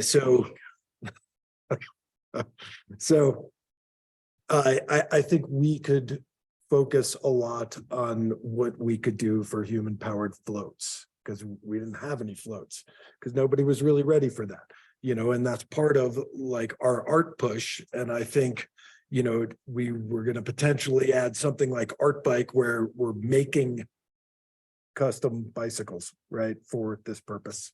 That would add pizzazz. It would add excitement. I think that's good for me for the parade. The parade's important for our town. Mention something, and that is the whole vintage car idea was not mine. It came from a gentleman who is in the parade every year with his vintage Jeep. He very kindly expressed his disappointment and said, hey, lady, at least make it vintage. And so I was like, oh, interesting idea. Thank you, Councilmember Hill. Thanks. So I have to say that I personally, parades, I just don't really care about parades, but I understand that the public does. The public does. I do feel like the parade should reflect who we are and who we want to be. And so if we wanted to expand it, I would maybe take the competition aspect to who can make the coolest either EV powered or man powered floats and give them prizes. Maybe invite EV vehicles in just to show people where we're going as a town, not backwards, but forward. I would be more comfortable with that than pulling out the dinosaurs to go on the parade. Well, the 1970s are not dinosaurs. The dinosaurs. vintage vehicles, though, I would rather see us be showing our sustainability and our vision toward being environmentally conscious than saying, well, we are, but not today. That's what I would rather see. Well, I'll get to the barbecue, but not now. I'm sorry, Lisa. I think I just wanted to, yes, I am. I generally agree. I'm not sure how I define a vintage car, but I like the who are we? everything we do should represent who we are, what's the message we want to send. And I look at it as 4th of July, what are we, I look at 4th of July as a community celebration, and the community is Summit County. What is Frisco's role in that celebration? Do we need a parade or not need a parade? Because there's gonna be a bigger one 8 miles up the road. That's, I don't feel strongly. What we are is the beach town. The thing, What? the beach town. We have a beach. What do you do on 4th of July in most of the population of America is you go to the beach? Because most of the populations are on the ends. Let's celebrate it. Or something like that. But are you really looking at, we're not trying to create madness for the sake of creating madness within the Summit County community, because there are other places that are built for that. So as we have all these discussions, that's kind of where I come from, is, let's be who we are and celebrate it, whether it's an EV parade. But I do compliment, by the way, that we did a nice job this year of trying something new. I think we had a lot of forces working against us. A human powered parade is probably more labor intensive, and who really are the usual suspects for floats and things like that? It's the businesses. Well, they had labor crisis. It's 4th of July. Find me the business that could sacrifice their labor to come out and build a float and then show up on that day. So hopefully next summer is a calmer employment situation, but I really think we gave it a nice attempt to build from, as opposed to just saying it failed, scrap it and go back to the old way. I think, because I think I'm with Andy on a few thoughts there. To tweak the human powered part, and I think it would be great. I'd be totally in support of not the vintage folks, but to where kind of Andrew just said is any local being Summit County business or nonprofit is welcome to be in the parade in any way they feel best, and anyone else would be human powered, right? Because so many, that gets our first responders in there, but so many businesses, to Andrew's point, is, for some of them, it's just having their logo on the side of their car to say that they are a member and a proud member of this community, and throw candy and do all of the parts of a parade that people like, and people then to be able to see them. But then it kind of keeps it with the local focus, and I like that idea. And that kind of is for me a middle ground that I think could be interesting, and kind of spread everybody out with a little bit of, local business, local nonprofits, the kids on bikes, some more kind of back and forth that way. I would be fine entertaining that. I think you own a car of a certain era doesn't make you special, in my opinion. I know that that's probably a pretty radical statement, but I still like the idea of the picture of Lisa walking a dinosaur down Main Street. How that works, I don't know, but I'm all in. And then the only other thing I'd throw out is, because I've been a part of these in different communities in the past, but potentially in lieu of fireworks, and I know we're not going there yet, but a boat parade. We do have a marina, and it's pretty common in other boat communities to have something right at dusk where the boats light up with Christmas lights and whatnot, and do a boat parade around the marina. That's great. To kind of animate both ends of the day, and take the parade off of Main Street at one portion to our beach. I think that could be a really fun addition. And yes, being in the water at night is dangerous, but they're already out there doing it, and we do a lot of dangerous things up here, so why not? We'll have lights. Yeah, we'll have lights. Do is sort of replace fireworks and you activate the marina. And then could segue into the concert conversation potentially, so. But on the parade, that's where I'd land. Yeah, I like the hybrid event, however you guys wanted to figure that out, but there's gotta be a happy medium in there somewhere. And if the hybrid component is what my thought is, can bring more fun floats, that's what I think is cool, is the floats. Still not comfortable throwing candy. I think it's more like throwing rocks at people, but I know.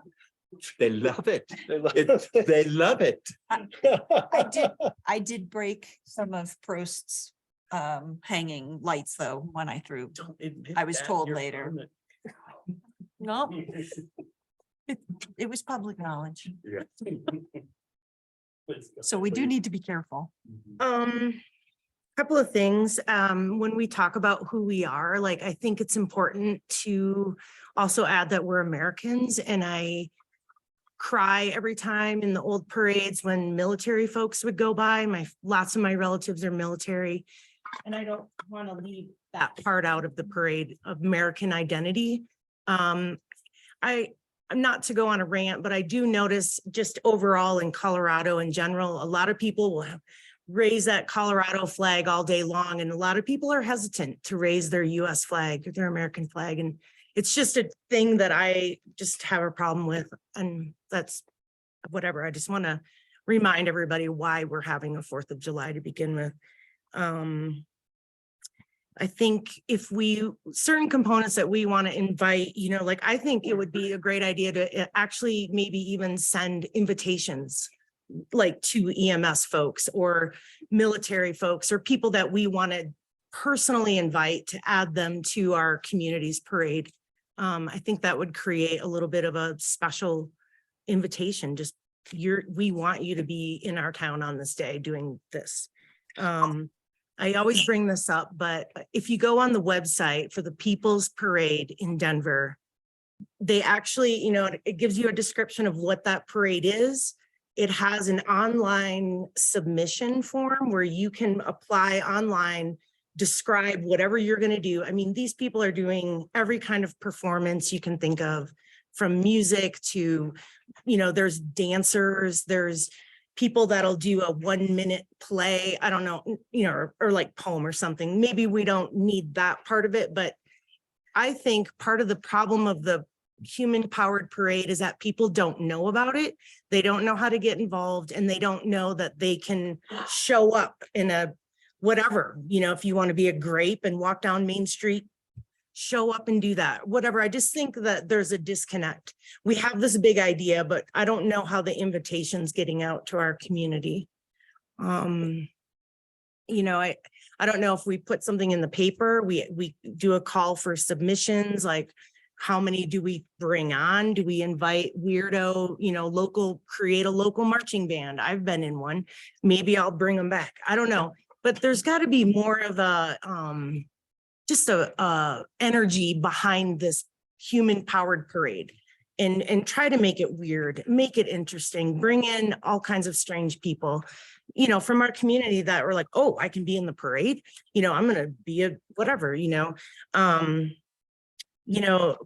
the Tour de Fat parades were always so fun. People just really went all out for those. I had friends that traveled around the state to go to those things. I like the idea of the EV and the boats, the hybrid kind of thing. What else was I gonna say? And, again, inviting small businesses, and, with those, like with the People's Parade, like, I don't know what sort of incentives or ideas we could throw out to people to be involved. Maybe it could be just simple as, I don't know what, a wall of fame. I don't really know. Local video. I don't know how we would do that, but with the strategic arts plan and the group that we're working with, it might be a good thing to hand to them also and say, hey, what can you guys bring to the parade? What art can you guys, what can we do to add that component? And let's see. Anything else? I think that's it for the parade. High energy, adding a little hybrid aspect, keeping it community focused. That a good summary of parade thoughts. Sounds like you trust us as staff to add judge based on our To do what? judge. We're gonna judge it up. As long as you don't ask us I to didn't- spell that. we'll- Okay, I didn't mishear you. Event term. This is not Yiddish. Great Fireworks. That next up, step.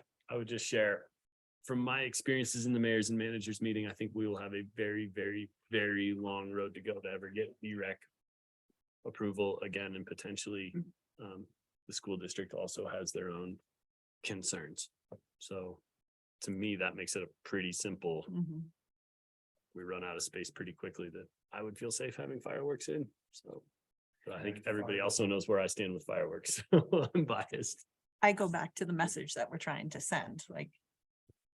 Fireworks, you're saying. There's not the fire danger, and we always have fire danger, and it's gonna get worse, and so I think they should just be gone. And I know that's sad, I like fireworks, but I don't think we live in a place that is conducive to taking that risk, and it sends a bad message. Yeah, the fire department and the wildfire risk, obviously over the lake is the best place, but DREC and traffic patterns and everything else. That's, not this, I don't even feel like this is a decision that we can make, I mean, it's not up to us. Or you would be giving staff direction to go To pursue it, make it happen. but Try to. but yeah, I work think hard on that's, it. that's kind of a waste of staff's time. Agree with that. I People do love them, and I get that. I do know, just because of where I'm situated in the community, I had a lot of face-to-face feedback from people. I had some lady come right into the coffee shop and be like, "You're un-American," and stuff like that. And I do want to say, and I don't want to waste staff's time, but I don't know if this is even possible, but it was very good and easy for me to be able to say, we applied for a permit, it was denied, and here's why. And I wasn't even on council at that point, but it didn't matter, but I had a way to give her an answer, or we just beat the Summit Daily to it and put our reasons out, or I don't know, just like the local community message and getting that information out to people. Cause just today I had a business owner on Main Street was like, "You're going to get fireworks, right?" And I was like, it's just, but it was never our decision to begin with. So it kind of Well, just Council made removed. the decision to say yes, so. Yeah. And then we pursued the permit. Okay. You're absolutely right. So, I don't know. yeah, I mean, we will put it out in the catch up with council, and what we would say likely is that it's probably insurmountable to get consensus on DREC, even majority, to be based on Mayor Mortensen, what you've heard from town managers and county, to be able to get DREC permission. And you didn't feel like it was staff time would be valuable spent on that. I want to acknowledge also that your original point of the people who respond to surveys are the people who feel strongly about things, especially a self-instigated survey. I just anecdotally, but worthy of comment, when I have my one friend who is I want fireworks, you've got to get fireworks, do fireworks, in a room with 9 other people. And I decided to take a risk and ask the question I didn't know the answer to. And I said to the room, who thinks we should, I'm in my council hat, who thinks we should have fireworks in Frisco on 4th of July? 9 of the 10 people, meaning the one guy said he wants it. The other 9 people were like, we shouldn't have fireworks for all the reasons we talk about. So I want to acknowledge the people who feel strongly we should have them, but I also want to acknowledge the people who feel strongly that it's not a good idea for us at this time. Certainly in no way about being un-American. It is certainly about our resources and whether or not we can play nice with the communities who surround us. Very American to protect our natural resources. Yeah. Exactly. And I'll argue that any day with anybody who wants to. I mean, agreed. Or I've- fireworks. I'm just saying that there is this part of the community that maybe doesn't get the catch up with the council. They don't get anything but that headline at the Summit Daily that says Town of Frisco nixes nixes fireworks. Yeah. And that sets people off, and they don't know why, and they didn't read the article. It was right in there, but I don't know. I don't know why I worry about these things, but I just want people to be able to get the right information so that they don't lose faith in what we're talking about right now, I think it's incredibly important. It's my, words do matter. I can't force anyone to read anything. You're absolutely right. It's frustrating to me as well. The headline was frustrating. Frisco couldn't have fireworks because we didn't get the permit. So And I did follow up with Swift Communications on that particular headline. Thank you. Yep. Okay. well, Yep. So they got feedback on getting it wrong. So we're good on probably not where staff time on fireworks. Because it's your constituency. Okay, live music. Historic park, keep it that style, concert in the park style, or stage on Main Street. We did it in 2019.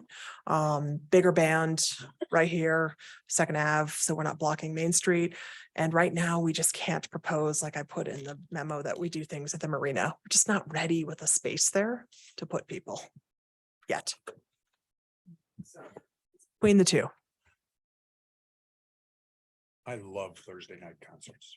I think they are the greatest representation of what we are, who we are, and who we want to be. And to embrace that as opposed to creating something new is where I'm at.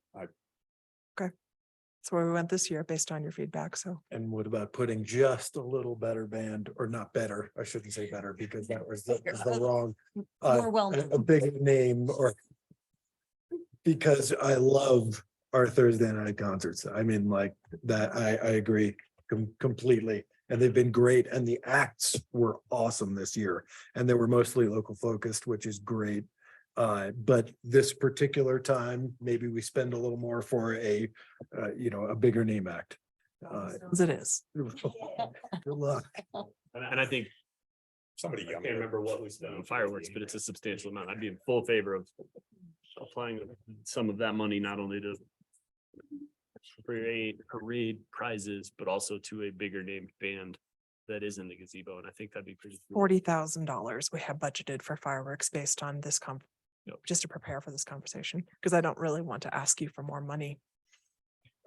Do you know off the top of your head what a bigger band goes for? Like, do we have to pay 20 grand for a bigger band, or is it quite a That bit more? Probably, yeah, 4th of July is, Yeah, it's a big time. yeah, it's premium. Like people want to be barbecuing as well. For years, I booked 4th of July bands for the Riverwalk Center, and it was always a bit of a conundrum. Doesn't mean we can't figure it out. We sure can, but Yeah. it will probably cost us a bit more.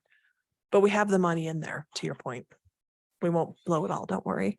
We won't bite into the $750,000 parks budget. They kind of blend into the other components of the 4th of July, but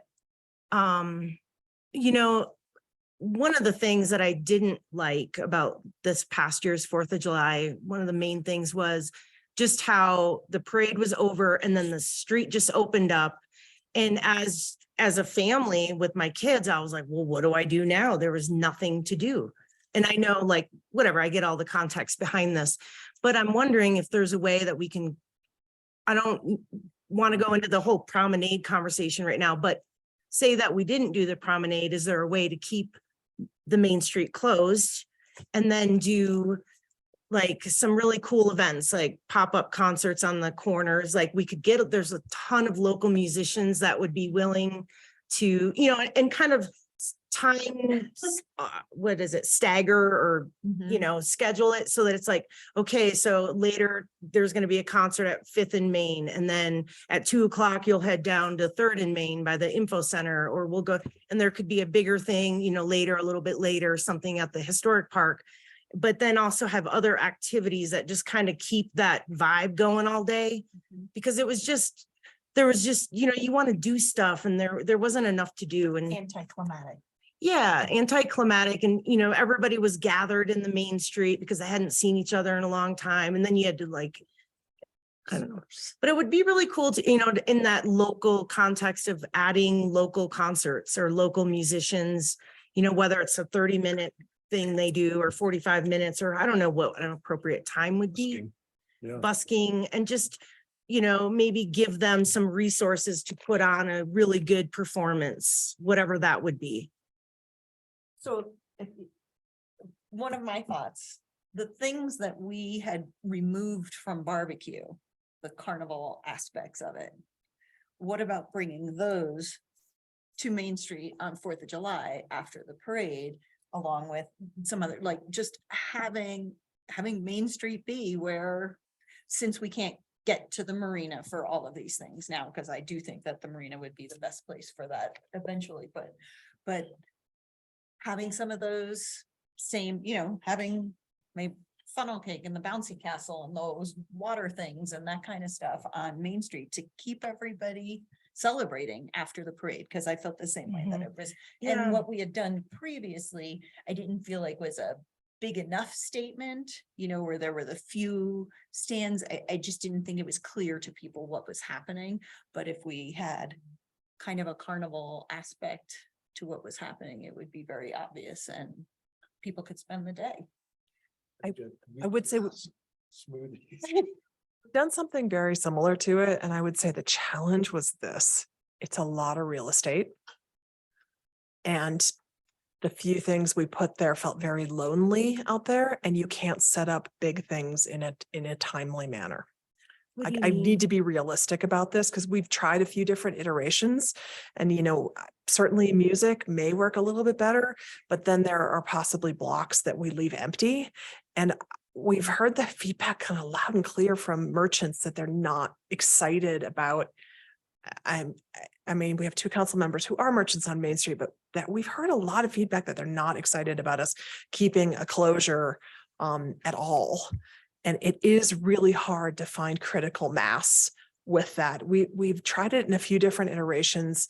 And unfortunately, I don't think for lack of trying, talent, or energy, we just have not kind of gotten there. We're certainly willing to tackle it again, but maybe on a much smaller scale, maybe just 3 blocks, not 5 or 6 Right, or 2 blocks, maybe. sure.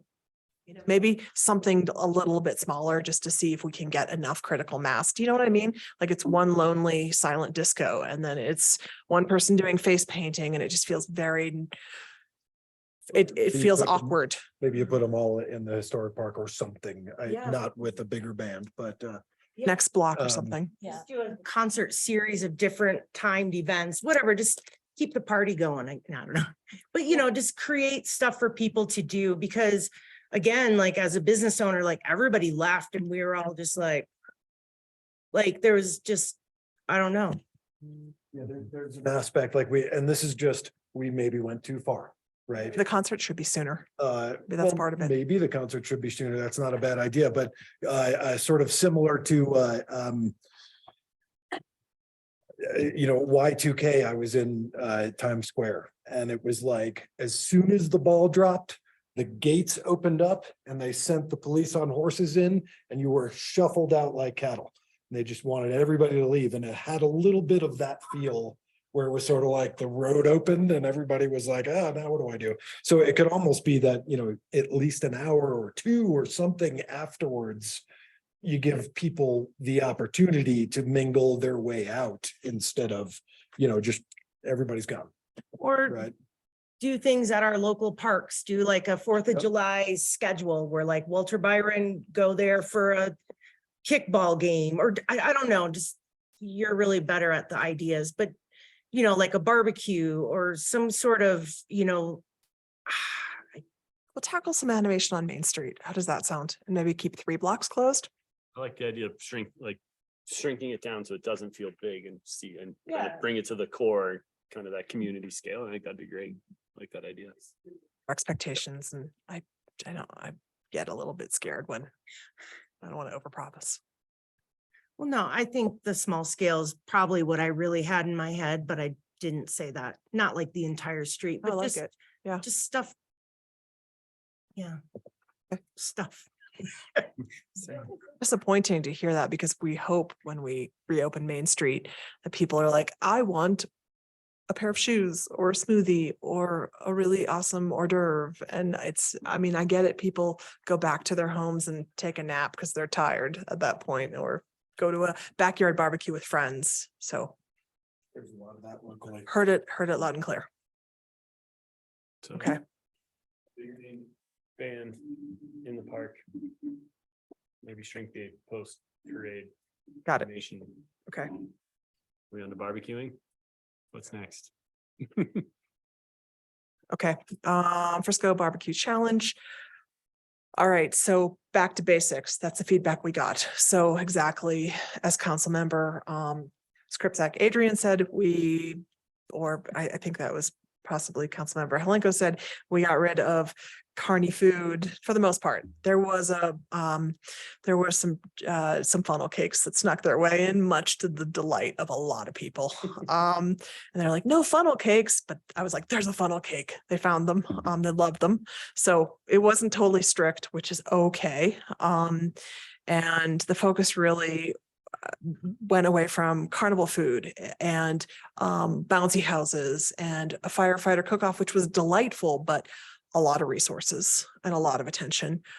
Whiskey tour, even street performers went away. And the focus really was like, hey, let's figure out barbecue, more places for friends and family to hang out and sit down and really enjoy each other. And let's focus on live music. And so we did just that, I think, to varying levels of success.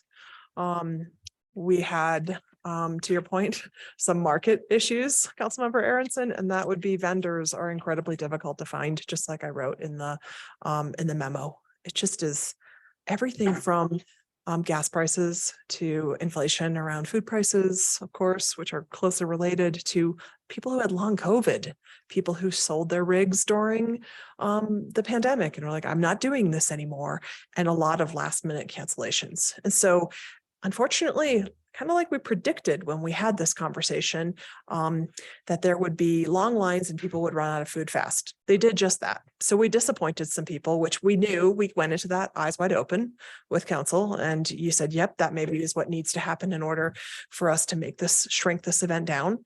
And that certainly did happen. And we realized, that the challenges ended up really being those things. Vendors were very difficult. And because of that, hogbacks were difficult. They've been difficult for a long time. Selling, we've sold 500,000 of those at some point. That's 500,000 little tickets that have to be weighed at some point by a third party to figure out payouts to vendors, and finance does a phenomenal job, and so do Women of the Summit, and so does Zane. Sometimes he does hand recounts. I think he did one this year for 14,000 or something. I thought it was insane. So hogbacks have been an issue. And so we realized that those were challenges that we were probably going to need to deal with to keep this going. Here's some information by the numbers. So you can see that we in fact did shrink this down. And yep, just like I wrote in the memo, we spent 75% less on marketing. I mean, I was almost like, are people going to come to the party? Do they know about it? They did know about it. There was a lot of pent up demand. And they came, and some were disappointed. And that bums me out. That's like the last thing I want to have happen, but maybe some of that needed to happen to make it a somewhat smaller event. So these are the days. So Thursday is that locals concert. Friday tends to be more kind of locals come out for that. And then Saturday tends to be visitor heavier. And we see the numbers did indeed go down. Yep. Not enough for the amount of vendors that we had. Certainly, we are fairly sure we're going to continue to have vendor challenges. I think we're about to enter, possibly a downturn, and people are still having employee problems. I didn't mention that because it seems like a given at this point. People who say, I just can't come up. I don't have enough employees to vend. And also saying, hey, you know what, we don't want to have carnival food anymore. And I heard a lot from people anecdotally who are like, yeah, I liked that. It felt less chaotic. And I saw some of that in the survey as well in the comments. Like, I liked that it was less chaotic. I did feel like it was more manageable, but I didn't like dealing with hogbacks that I wasn't able to use. Even at local businesses, they weren't as excited about that. And I really wanted to have barbecue, and I couldn't because the lines were long and then they ran out. So, we will probably have ongoing vendor challenges and shortages. So, I mean, let's just get right into it. Like, is this an event that council wants staff to continue to pursue? And some of the things we did is we renamed it from Colorado Barbecue Challenge to Frisco Barbecue Challenge. Really, that push to localize, we took it to that level. So there you go. That's the meatiest question right at the beginning. That's a good one. Thank you. I'm not gonna beef with that. So, Oh, boy. Yeah, you got to start off since you went there. I go back to my comment, whatever it was, 20 minutes ago. Explain to me what Barbecue Fest does to show us off for who we are and who we want to be. And I understand it draws a lot of people. I understand that it's a party. But I go back to my fundamental question and I look for the answer. I'm asking the question, not rhetorically, but if somebody can defend for me how Barbecue Fest, when somebody is introduced to Frisco through Barbecue Fest, what do they think we want to be or who we are, and are they consistent? And I haven't figured out a good answer. Hear anybody who has that answer. It's a beloved tradition, I would say, is what I regularly hear. And that, I mean, that's what I would say. The other stuff, very profound and very interesting, but I'm not going to have a profound answer for you on that. I'm not. Thank you for your honest answer. Can I go? So I feel, first of all, I don't believe that barbecue brings tourists to our community, right? I don't think that they come discover us through barbecue and then say, wow, I want to come back here with the family and do a week's vacation. I think it's different people who come to up here for barbecue than who would come for a ski vacation or for summer hiking, biking. It doesn't seem to me the same clientele. I think that when people come here and see barbecue, it doesn't show Frisco and it's in our best light. It is definitely not environmentally friendly in any way, both from what is being consumed to the garbage, to the grease on the roads, to all of that. And it doesn't make money for the town in any way. Costs money, right? I don't see the advantage to it. I try also, I don't see an advantage. Andy might have an Can I advantage. jump on? Oh, the advantages, I don't have any advantages for this particular item. I've been pushing this since I've been here. I feel like we way outgrew what the barbecue challenge was. I'm sorry if, everybody's, or some people are fond of it. But, my constituency, I would say overwhelmingly doesn't fit with the barbecue. Sustainability wise, obviously there is no connection to what we're looking for. Social sustainability, we're not looking to pack Main Street with a bunch of grease. Economic sustainability, if you go up and down and talk to every business during barbecue, which I do, there are not many businesses that are actually happy. I know the coffee shop this year actually had a gap because we made it smaller, which made a huge difference, right? And you'll get to that, I'm sure.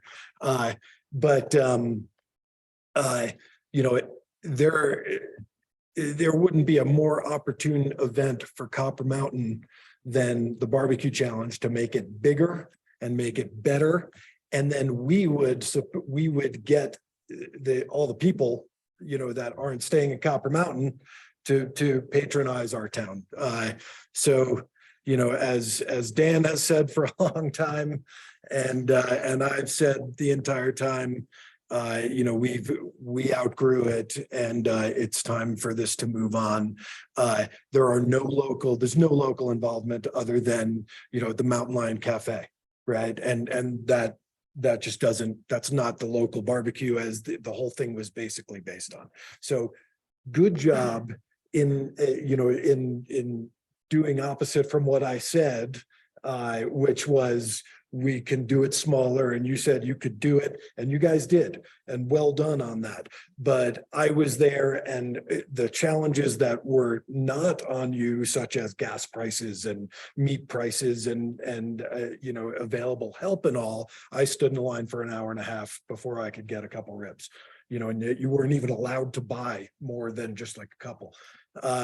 And so, if I can talk you guys out of this doing barbecue challenge right now, then great. If we're going to do it, then I'll be part of a different conversation then. So I am definitely on a negatory for the barbecue challenge. Down to no. Thank you. Can I just put one Yeah. more out because of what you said about the businesses? And Vanessa, you know this. I have always, as a business owner, said whatever is best for Frisco is best for each individual business also. So just understand, I'm not coming at this from, this isn't good for the store, so I'm not doing it. If it were healthy for the town, I would be in support of it. I don't think it's healthy for the town. Thank you. Lisa. I appreciate hearing that. My next. Sure, go for it. Yeah, it is a local tradition and it's hard for people to move away from that particular event. I mean, I think it's going to be really hard for people, but I do have a big issue with the wastefulness and just all just all that sustained the production of meat and the waste and all the garbage and just all that stuff grosses me out whenever I'm doing it. This year, the Gap, I think it was because a vendor canceled or something, but in front of my shop, there was like an open space and the town put some picnic tables right in there. But it was actually a better barbecue for ours business because typically you just get blocked in and then people don't even know that you're there. And so, but it was cool because then people like, we were actually pretty busy because people could actually see us and it was kind of fun. But you know, like I think I read in one of the barbecue challenge comments, somebody made a comment about Coors beer. I don't know if you saw that one, but they were like bummed out that the barbecue challenge didn't supply more local products or beers or whatever it was from our own breweries. And that kind of made me laugh a little bit because I was like, yeah, it just feels so like, it's just got a weird feel to it. Like a lot of different food that we normally don't eat and Coors and just all these things that just feel disconnected, I guess, from who we are as a community. And then if you look at just like the change of demographics and who's got the money, the younger, the millennials seem to have way more spending power on food right now. And what are they eating? It's just unique because I did all this research on food and like what That's what we need to replace it with. I don't know about that, but like if we were to replace it with something like some sort of really kind of more modern or contemporary style, like culinary festival or something unique that's like that could include barbecue and vegan food, just like the most unique food or whatever we want, something along that lines, but limiting it to just barbecue is just kind of like, it serves a certain niche, but I think people love it because it is a community event. And I go to barbecue, well, you guys do it all wrong. You have to go at like 11 or when they open at 11 o'clock on Friday. I get in line, I get everything I want, and then I don't go for the rest of the weekend. But it's always the freshest, no line. But now I spoiled it. No, I'm just kidding. But yeah, so, I guess those are my concerns with the barbecue festival overall. We're just trying to keep that localness to it, maybe offering or opening it up to different, I don't know, why do we have Coors? I don't know where that comes from or what that's.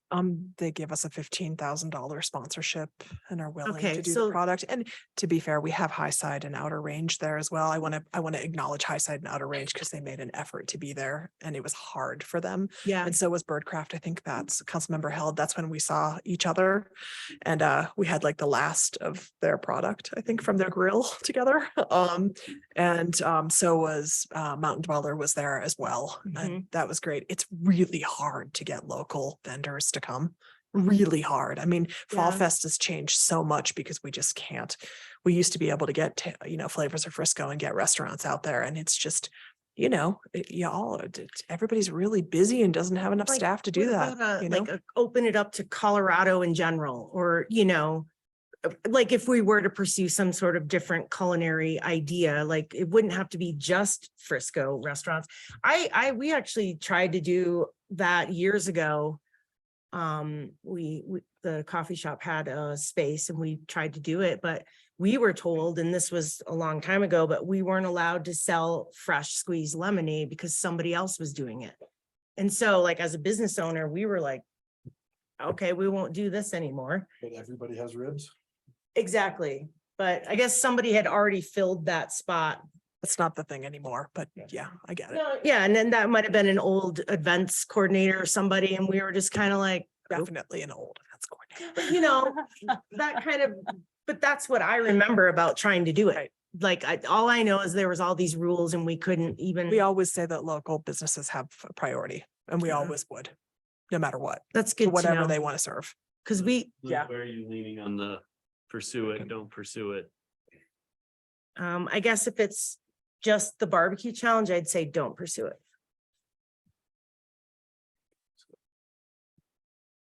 Also, just on a note of the sustainability and cores and everything, one thing I will say that they did, and in partnering with HC3, it was pretty important with them that we get away from plastic cups this year. I'm not exactly sure I'm not a brewmaster or anything, but just as far as the ability to can, that was pretty exciting for HC3 and it made the beer boost function, but that was one thing they were at least able to do that. And I'm not sure for all 3 beer boosts throughout the entire event.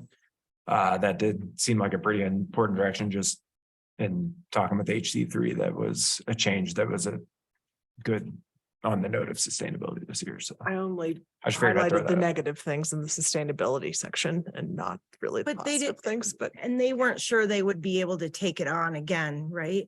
HC3. they may be able to, they're not sure. Yeah, again, just from my understanding, just a brief email, obviously staff costs are going up, people are getting paid more and it's, taking more of their time as well. And on the note of the Parkwood also, I guess you kind of hit the jackpot on that one. I was very careful not to put any vendors or trailers. I knew parking can get tight. And I just wanted to be aware that, some businesses were likely to still have tables at their own kind of risk reward out. Butterhorn's another one. So I tried to leave a nice gap and I think Roasters had the 2 with kind of the gap in the middle. So I mean, it was probably the best barbecue challenge we've experienced.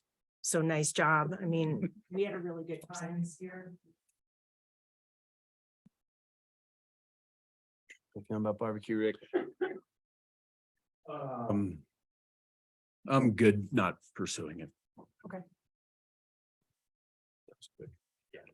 I think we're leaning that way. I think I hope we don't have an economic future where the community will be begging us to have more events and why did we cancel this? Because it brings however many thousands of people that was on the slide to the community and there is an ancillary spending that comes with that.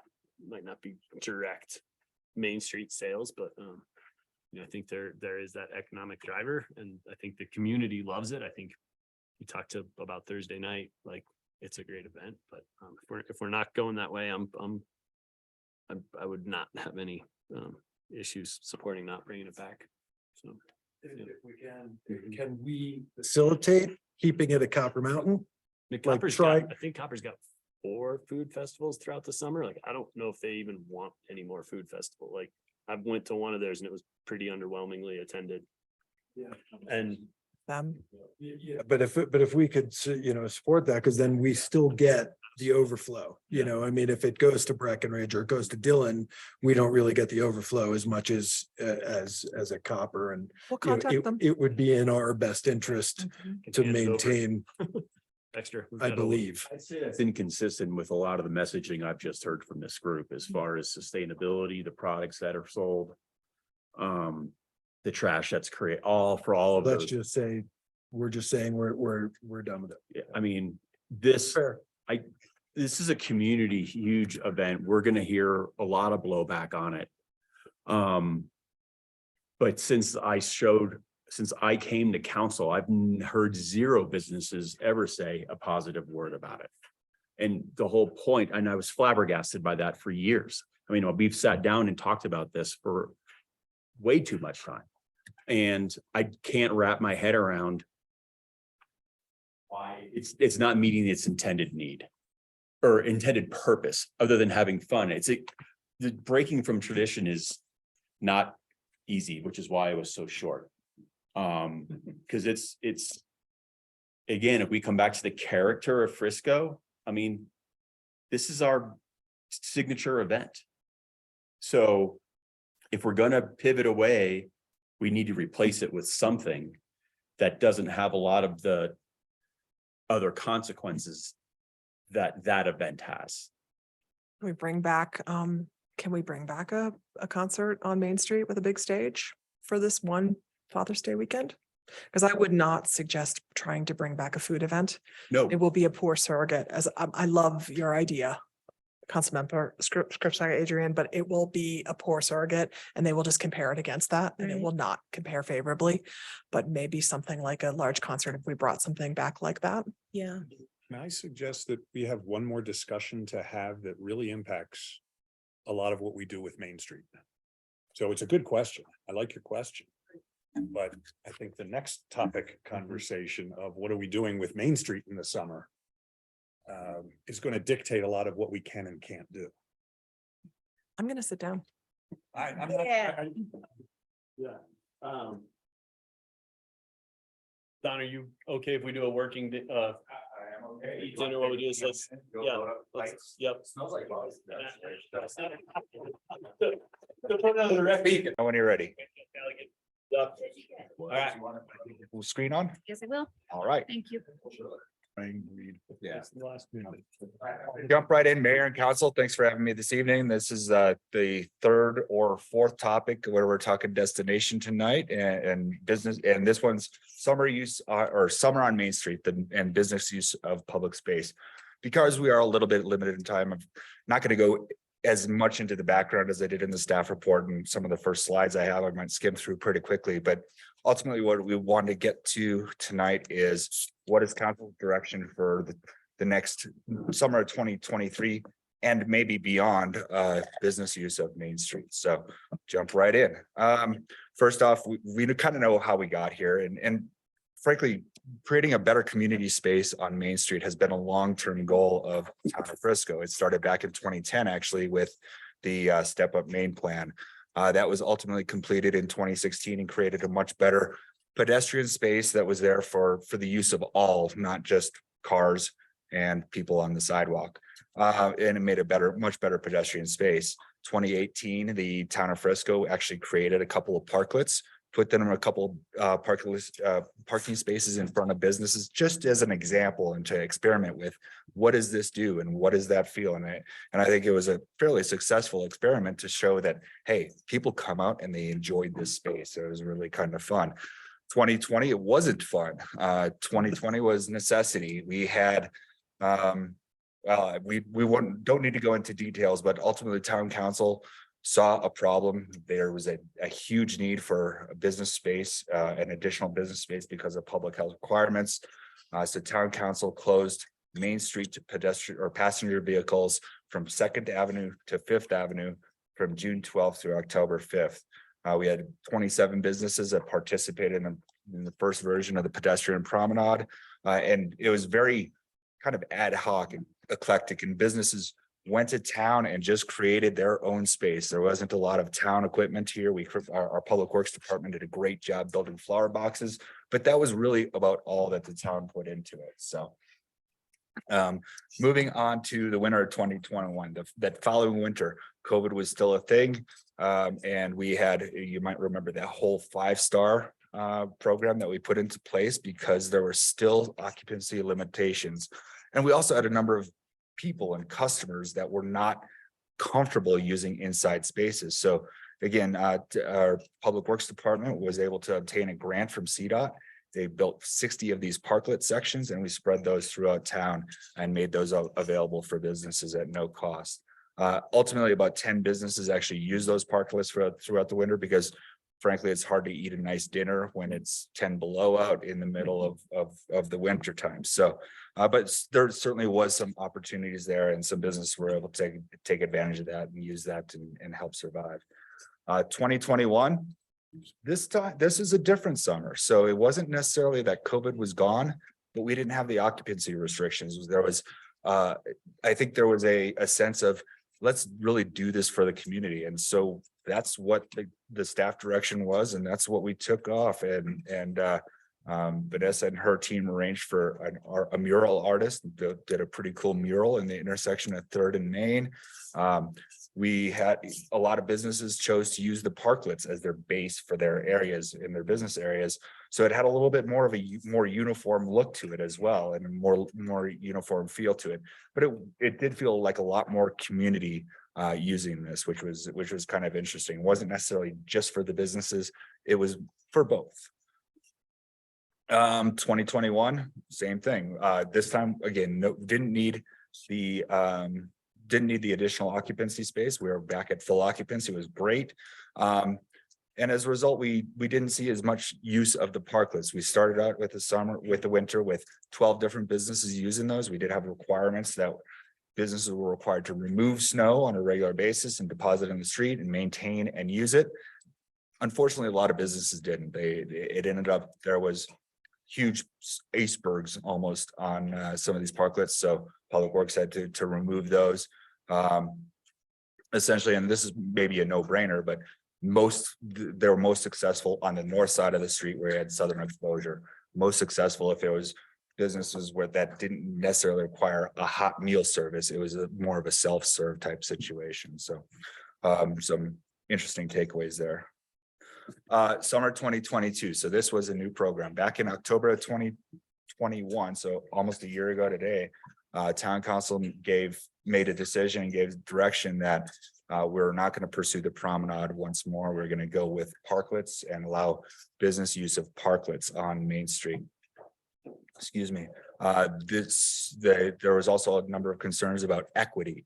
So is it fair that such and such business gets this free use of Main Street, whereas my business where I'm out on the highway, I can't use that and I can't take advantage of that same free space. So as a result, we did look at various factors and identified a rate of $1 a square foot, which is essentially $100 for the season for each of those individual parklet sections, which are 10 by 10.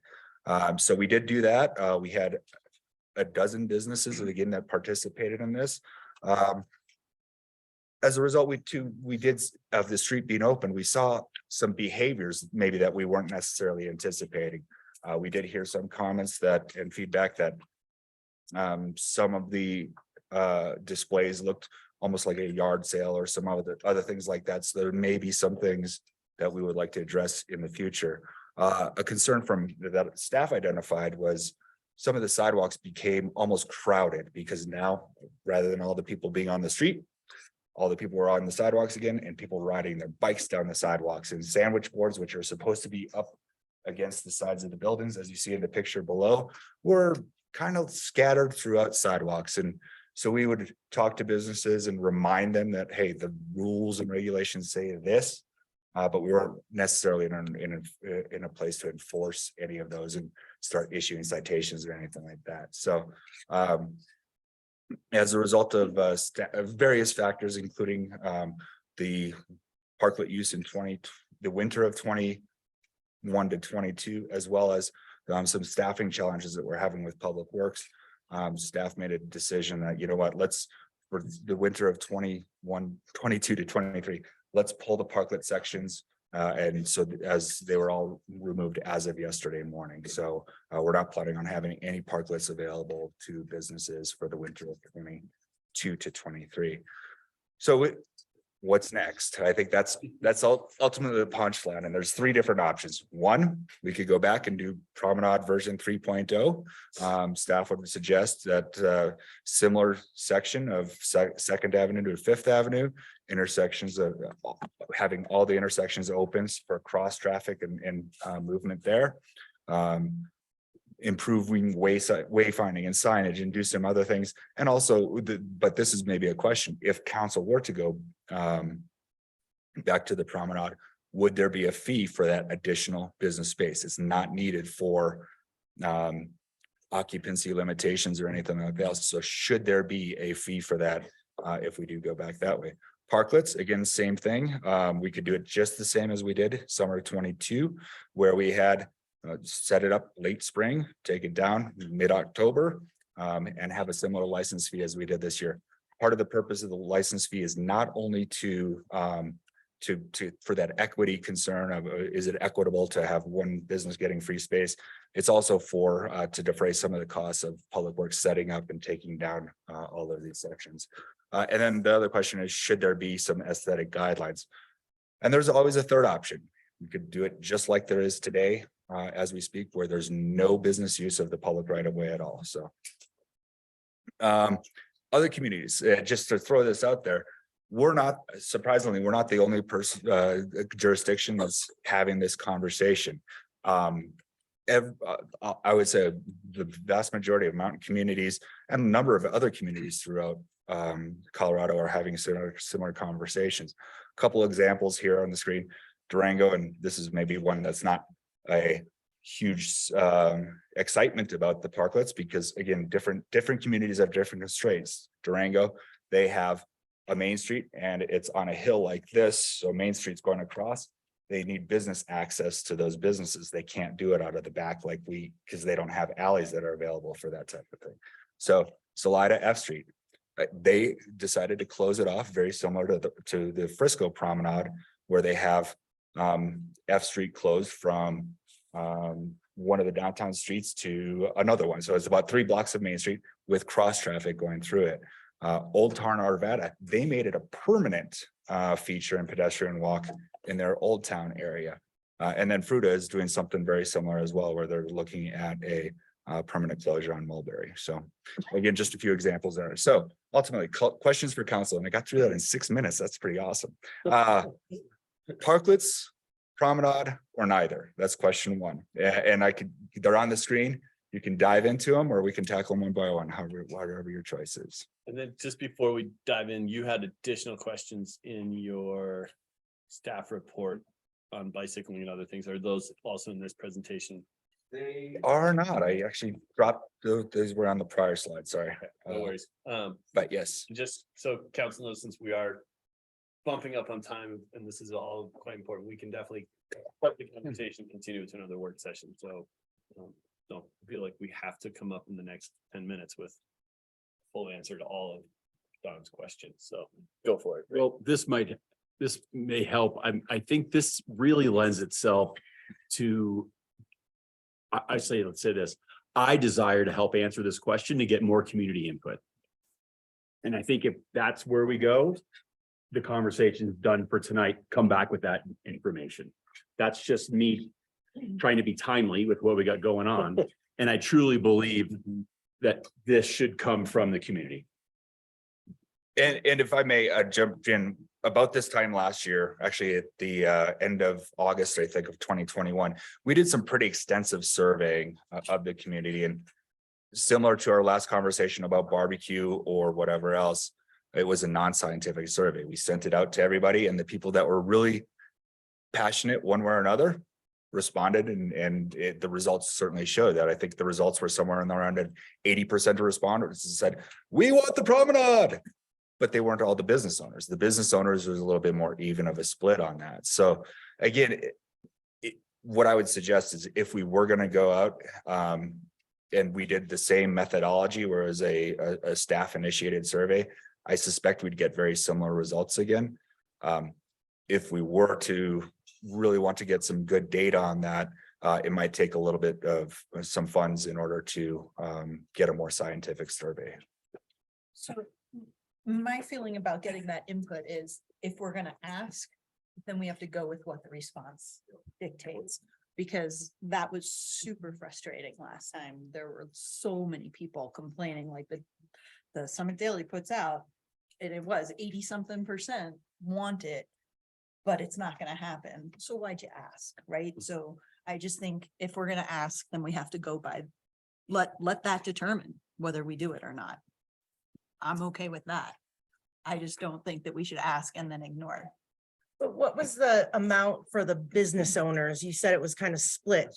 So it might have been 80% of. Was what it was. Who answered? Yes, no, I don't care. Was a third. Right, so if you only want to ask business owners and go with that, then do that. But like, if you're gonna ask everybody, and then I think. I think it's business owners. Because that's who this is affecting, right? I Mhm. mean, Well, to an And extent. now we're gonna pay for it. And I'm right, and I'm open to, if we don't think it's a good. if we don't think that's a good Process, I'm open to hearing that, but I think since this is affecting the businesses, right, directly. I'd like to hear in my point, Don, I appreciate all of that information, but we've had another summer without it to come for folks to live. And see in a more normalized atmosphere. So that's why I don't know what we would hear. Yeah, and I guess one other thing, and this is going, you go to conferences, you go to cast meetings, whatever else, you hear communities talking about why they're doing it, and it's not just for business. As it was in the summer of 2021 for Frisco, it was, you know what? Businesses can continue to benefit, but this was also a really great community experience that we had in 2020. We saw neighbors that we hadn't seen and got out, and so there is that aspect of it as well. It is a community. It is a public right of way. And that's where, again, the question is use of a public space. Business use of public space was kind of the focus of this discussion. You know, just to sort of frame the conversation, because I don't know where I land on it at the moment. But by the fact that we're having the conversation again for the third or fourth year in a row, is creating uncertainty among the merchants on Main Street. You know, we've got a couple of restaurants for sale, we got a couple of vacancies. And as these people are, I don't know anybody who's looking to buy or rent a facility on Main Street. But if they are, summer's an important part of their business, and they're gonna want to know what's the more than the next 8 months future of Main Street. And so one thing I'd throw on the table is this should be a 5-year conversation. If we decide, whatever it is we decide to do, should give our Main Street merchants certainty that that is a 5-year commitment from the town, so that we don't have to revisit this every year. And they can either depend on us or plan around us. But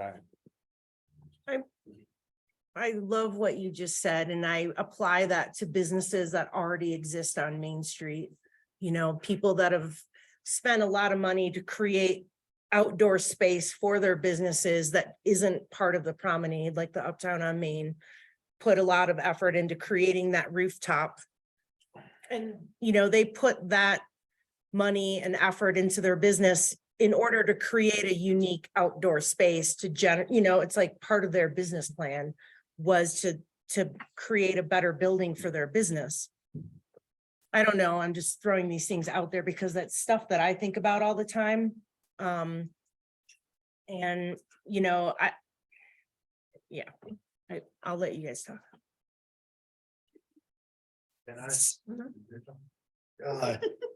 I mean, I think this is really pretty easy because we have already been down this road. We've been through the ringer. We've gone up and down and all about it and asking people. And actually, I have to disagree as far as, you know, if we ask people, we have to go with what that is, because you're getting a pretty biased view of, you know, who's passionate about what and are they Frisco voters only and whatnot. You know, the 80% was just like asking people on the promenade, you know, I mean, they were like Denver people and whatnot, like, you know, so with that, I'm easy on this as far as time. It's like no promenade. The parklets, I think, worked well in the summer. I think easy to say that there's a criteria that it doesn't look like a flea market, because that's been the complaint from most people who complain about stuff. You know, us giving businesses the ability to expand their space, I think adds a huge bonus and benefit to their bottom line, depending on who or what, you know, so I think that's easy enough right there. Bottom line, promenade, we shouldn't remotely be talking about a promenade until we build the infrastructure to support such a thing. So like, But our study proved it made for safer streets and better flow. So it made yes, for we have a plan. safer Main Street, you know, like The speeds Granite? were reduced on Granite. The overall traffic speed on Granite went down when we had the promenade. So we've got to remember, yes, we don't have the infrastructure. We have a great plan, but we didn't create a massive problem. And I'm gonna go back to, And the survey was overwhelmingly well participated in, was one of our best participated surveys. Yes, is there's not 100% Frisco voters, so Bill's Ranch doesn't get to say. Right. If we're only doing Frisco voters, business owners who aren't Frisco voters don't get to say, where do we draw the line on a survey? We're never.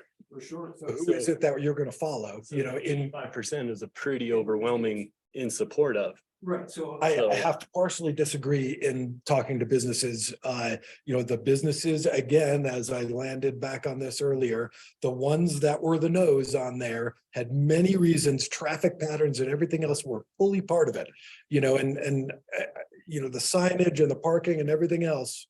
Or the yes. I think we have a long way to go there. People were the ones that were the no. And so That's we- fair. This is where I'm coming from. Roar. So I think. So think- I'm a no on the We have a- promenade, yes on the parklets, and that's it, and no parklets during the winter. I'm gonna For just sure. repeat That's what what- Andy said. No on promenade, yes on parklets for summer only, and an aesthetic criteria for parklets. That's where I'm gonna probably stay. Everybody knows that I'm a yes on the promenade. And one of my biggest reasons, again, I don't put merchandise out there, right? I'm not benefiting, but I watch those people on, families on bikes go from Rebel Sports down behind those parked cars, and somebody is going to get hurt. It's gonna happen. And I'd rather prevent it from happening than wait until it happens and then react to it. All part of the infrastructure of the build out in order to prevent that from happening. Forcing it to the side streets and all would create that problem, I believe. Forcing Yeah, cars. everybody off of and putting them all on Granite and Galena, you know, it creates that. That's what I think, So I think without building it out, without to preparing. make it. sure that we have plenty of time and there's other parts. We'll put this on next work session to pick it up, because I don't think we're close to consensus yet, and we're bumping up against the regular meeting. So sorry to draw it out, Don. I know you were hoping to. We didn't even get to the bicycle question. I think that one's gonna be even surprisingly more. Yeah. That's full circle. What was that? 10 years ago? When did we do bikes on Main Street last? So. Yeah. All right, well, we'll revisit this another time. Continue. All right, thank you. A cliffhanger.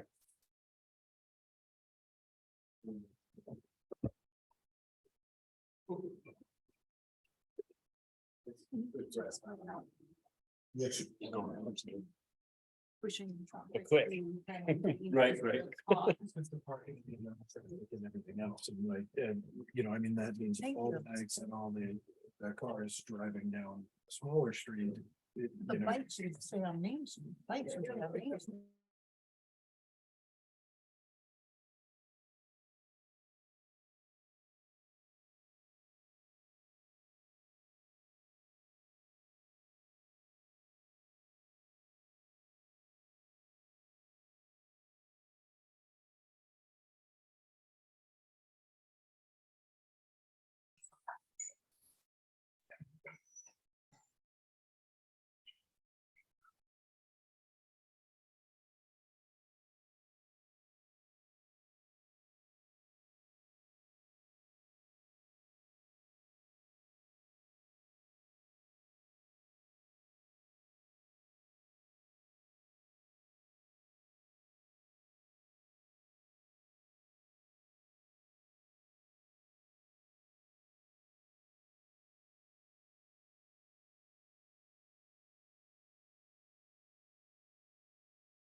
Still rolling. Yep, still rolling, we continue. Yep. Excellent, then.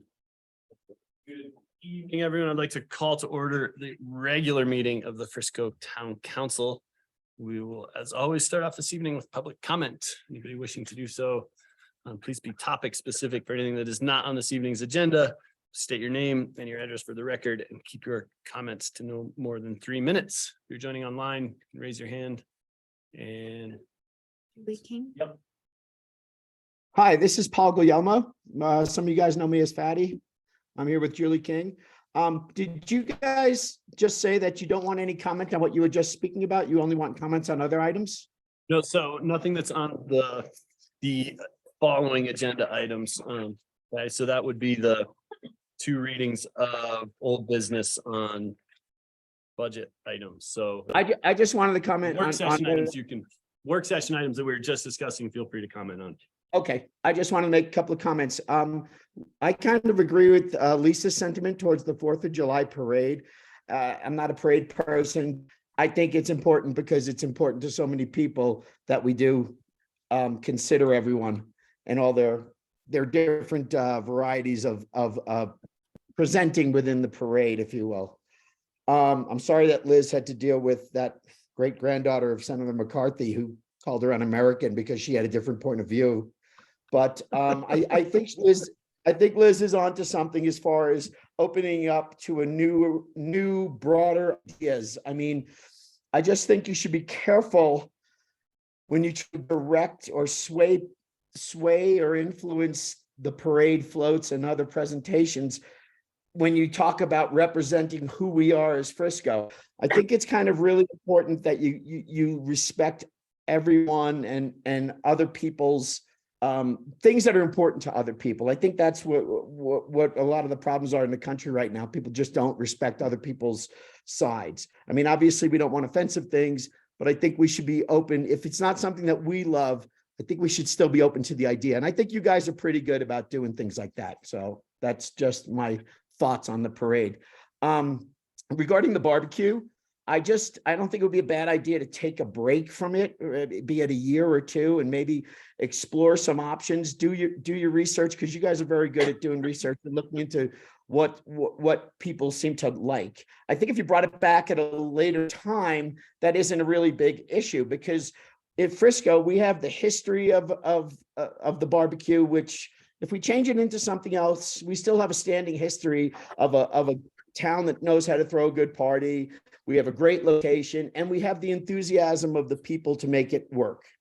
And lastly, regarding Mr. Reimer's presentation, I just wanted to say that I thought you guys all did a really good job with the town right away and utilizing it during the pandemic. It was pandemic specific regarding time and circumstance. And I thought you did a great job with it. And I thought it was a great thing. But going back to what Dan used to say, you know, we don't really need it anymore. The need isn't really there. But I mean, how to do it in the future if something like that comes up again. That's all. Thank you for your time. Great. Appreciate you listening and giving feedback. Thank you. Mhm. Anyone else wishing to make public comment this evening? David. Sorry, Yep. Dave, go ahead. I find it interesting that on one side, as it relates to Parklet, we want to argue that the feedback is overwhelming and we should do it. Understand you're delaying on the decision there. But on the overwhelmingly positive on the barbecue, we say, yeah, we don't want to go with that. Obviously, people are enjoying it. I find it interesting that we want to terminate something that so many people enjoy, even if they are from out of town. But I would tell you, a lot of people have visitors come and visit, stay with them because of those events.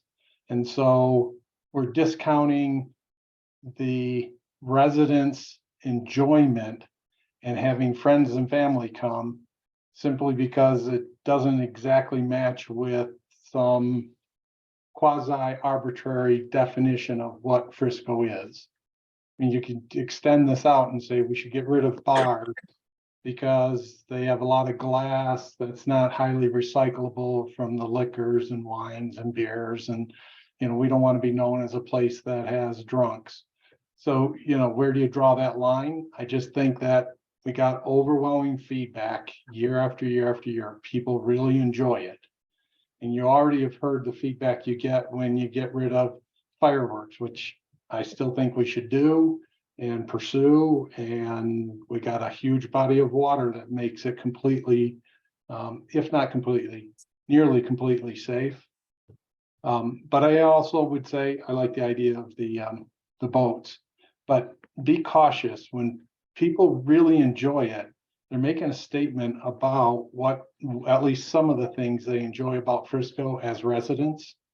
And we appear to just disregard it. That was all. Thank you, David. I appreciate that. Other public comments this evening? Missing anybody, Callie, on there? Nope, great. Seeing no more public comments and no one joining us in chambers, I'll close public comment. And back to mayor and council comments. I got a bunch, so I was giving you guys a but back to the big volume. I want to first start by thanking Callie and Veronica for jumping in, figuring out the complexities of getting packets made and out to everyone, collecting all of that information, and then also helping make our meetings run seamlessly. I don't think everyone appreciates how much happens from the two chairs over there, or one chair when Deb was joining us, but thank you both for stepping up, taking that role and doing it so well, and greatly appreciated, and thank you so much. So thanks for that. Also want to point out, since I was last year, I know I missed a meeting, but pretty significant event that I don't think was covered well locally, that from the front door of Town Hall, now we can throw a rock and almost hit the nation's newest national monument. And that we are staring at on Mount Royal and Peak One and the 10-mile range, a place that will be forever protected as we know it today. And past councils have worked hard when it was the CORE Act. And a few of us have helped participate in trying to, since the CORE Act didn't get pushed through, to get that national monument designation. And I think that's something, the Camp Hale part is truly unique and honors a great history there, but there's a reason that they also included the 10-mile range, and that to have a national monument in our backyard with our trails plan and our forest management plan and everything else truly sets us into a very unique category, and we should be very proud of the efforts done and who we are as a community. Is a huge step. And to hear the President of the United States reference the 10-mile mountain range in a speech was pretty special, and I think pretty unique, and we should be honored. So I think wanted to make sure that that was called out, because I think that was definitely missed in the portion of that national monument designation. So You're here. yeah. And finally, just quick check with council. We do have a rather hopefully a rather light agenda this evening. Would you like to continue tonight? Just keep it going. Yeah, I'm fine with Right. that if you want Cool. to All right. discuss. all right, so we'll guess it's not a full agenda amendment, but we'll continue our work session item after the old businesses. That is all we have. So any council comments? With that, I'll move on to the consent agenda. Mr. Mayor, I move that we approve the consent agenda. Move to approve the consent agenda by Mayor Pro Tem Incan. Is there a second? Seconded by Councilmember Helenko. Is there any discussion on the motion? I meant to ask, and I apologize. Were the item on there, can we turn the volume down? Thanks. Just a really weird sense going on here. Just clarification, Fourth Amendment design services for the slopeside building. Is that necessary to get us to where we can get the real numbers so we can have the conversation? Like, is that why we're doing this, or? My understanding. Yep. Okay. Kind of a, Like I said, I know that conversation's coming. If this is money that if we decide not to go forward, this is wasted money, then that's something we should talk about. If this is money that's necessary to get us to that conversation. then it's good money to Yep. spend. That is, yeah, is that true? Yep. Game on. All right. I second. It's been seconded for the second time. Is there any further discussion on the topic or the motion? Can you call the question, please? Yes. Held. Egan, Yes. Palenko, Yes. Zach Adrian, Yes. Mortensen, Yes.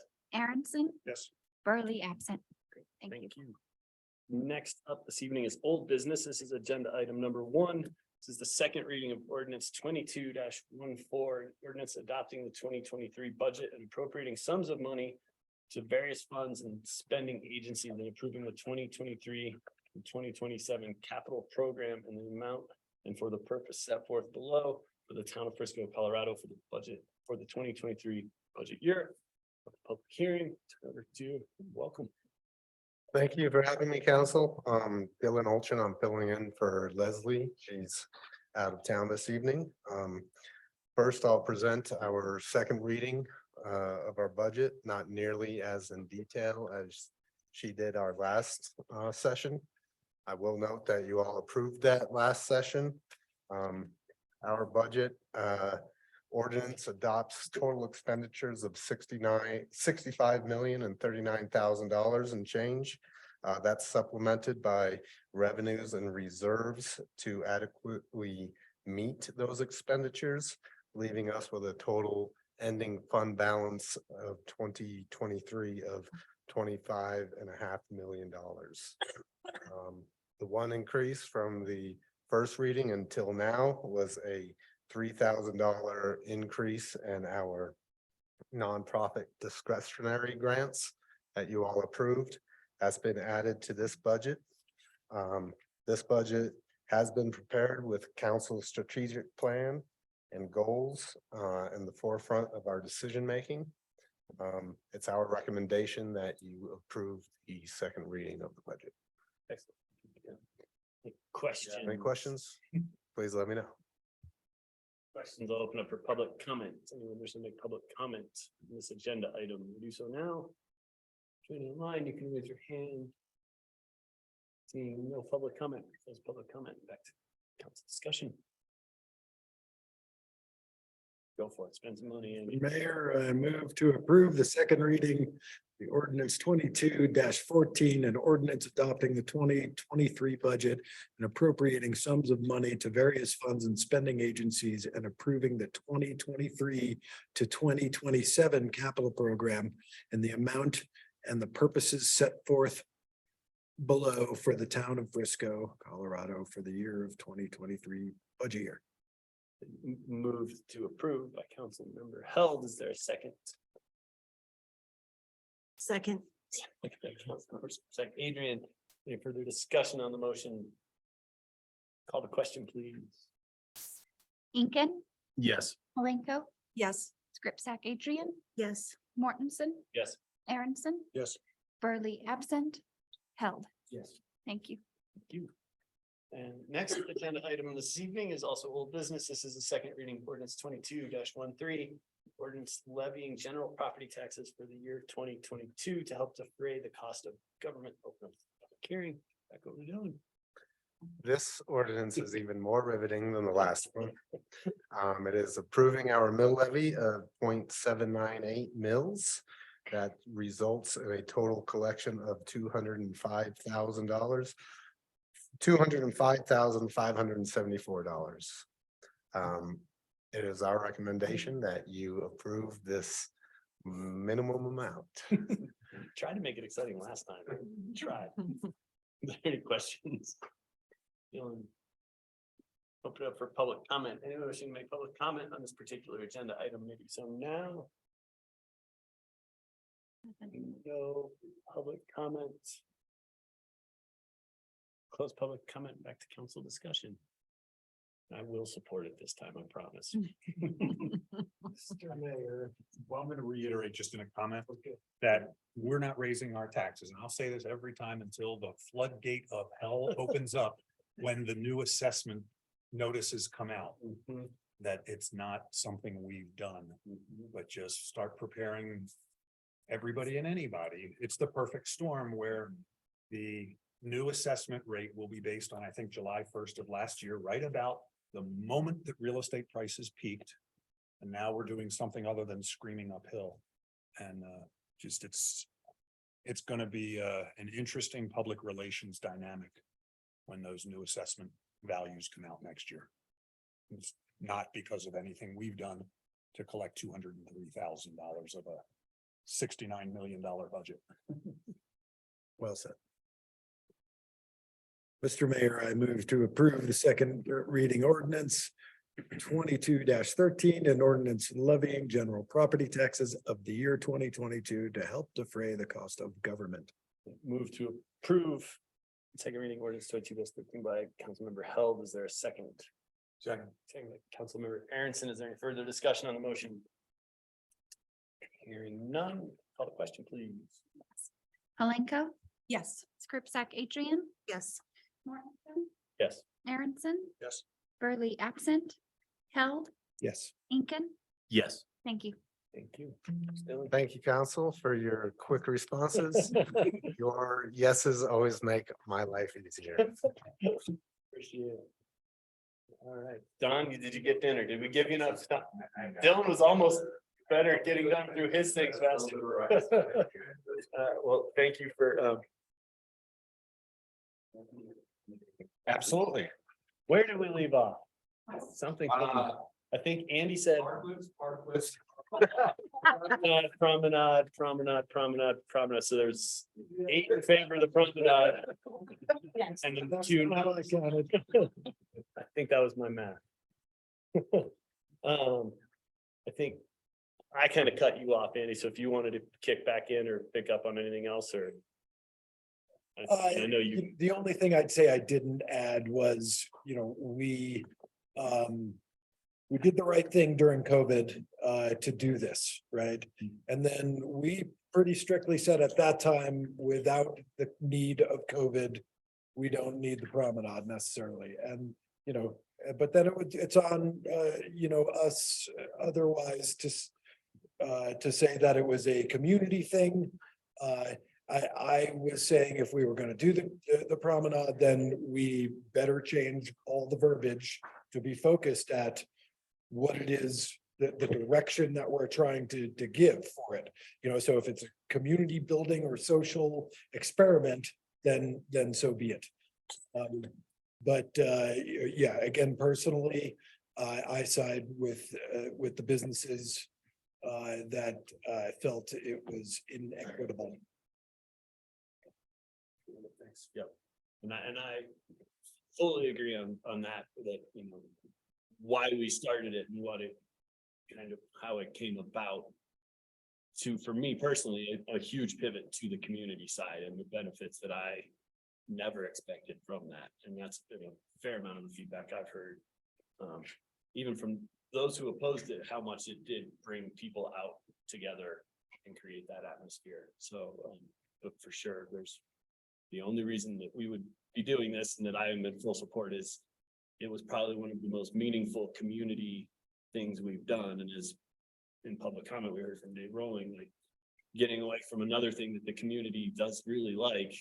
It does seem that we just keep stripping away from things that bring community together. Community has big support for in the general sense of it, and granted there's surveys and data crunching and whatnot, and that does put a focus back to the town and where we love to be and our main street. And I think for me, that would be why I'm in full support of trying to bring this back. I think we see what it did for this whole town. I think there was some negative impacts for sure, but I think the overwhelming impact was positive for the community, for the visitors, for those who are coming here. I think you see all the other communities that are doing it is for those same reasons, is it is a community focused approach to take. And I would also remind that I brought it up before, but we're not pioneering anything. Boulder did this with Pearl Street. Aspens did it with East Cooper Avenue. And you look at those and they're still vibrant, successful community hubs that haven't been inequitable or ruined any property values or chased people out of town. And I think that's a direction I would love to go. I'm not proposing permanently closing Main Street. I think we definitely have to have it in the winter time. There's obvious parts of that. And I do appreciate Andrew's comment that I think we do need to make a commitment if we're going to do this. I think yo-yoing and not having, I think, you know, if this is the direction we go, it's that it should be, let's set a commitment to that so that people have an expectation moving for at least a few years forward. And I definitely have spoken to the business owners who hate it, spoken to just as many who love it. And I think for me, oddly enough, I got no feedback or had no conversations this summer around barbecue or 4th of July during or after. But the primary question I got was about the promenade this summer from a variety of people, and all in full support of wanting it to come back. I do agree. I think we need to focus on continuing to make a strategic plan to implement the Granite master plan. I think that is a crucial part of this also being successful, but I think that needs to happen. Promenade, close Main Street, whatever we want to call it or not, we need to, as a council and the community, focus on fixing Granite because it's not right. We've seen what we can do there, but I think for me, this can happen independent of that. I would wonder, depending on how this conversation goes and how we move forward.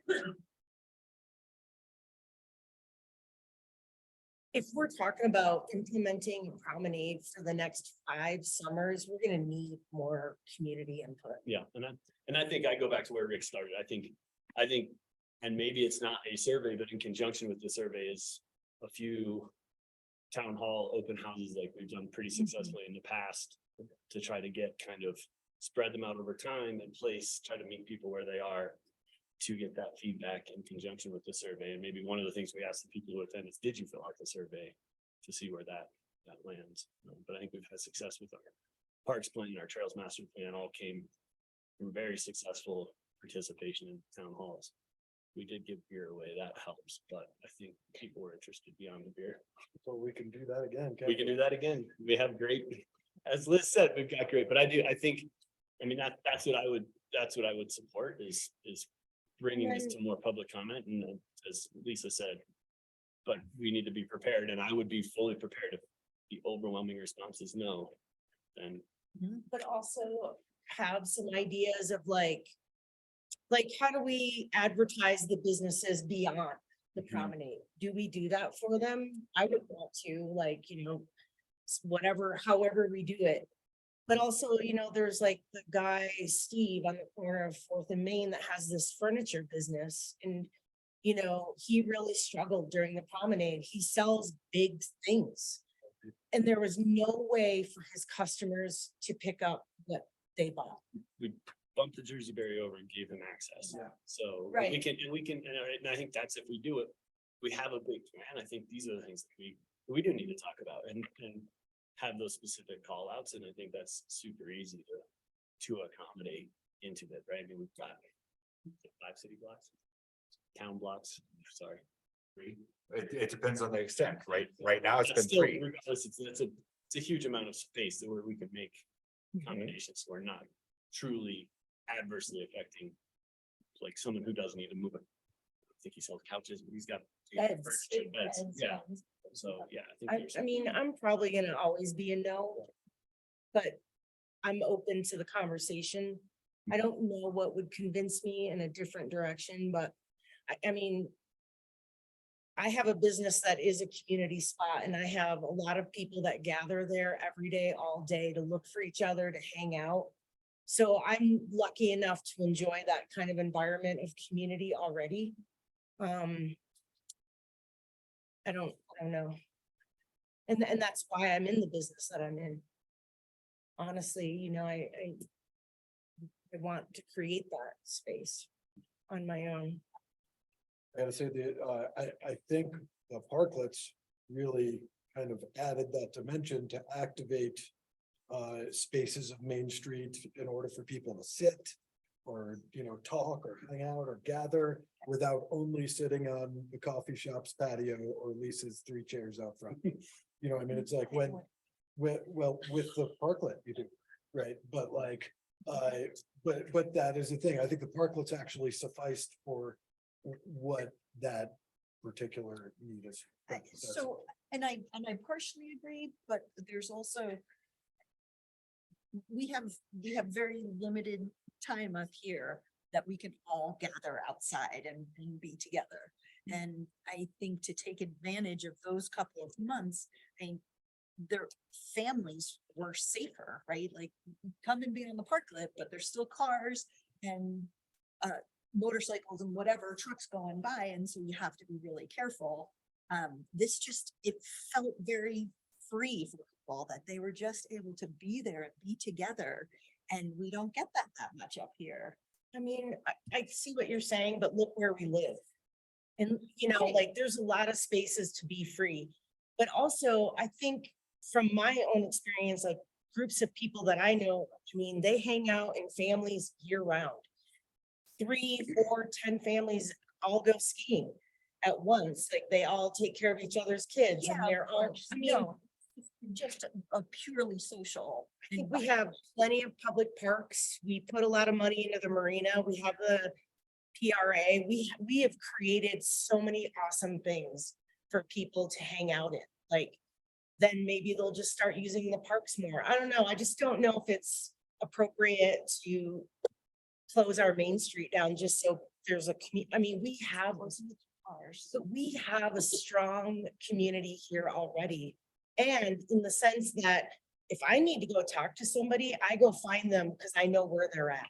You know, like I just feel like using our main street, I don't know, I'm for the businesses that created their business plan based on an open main street.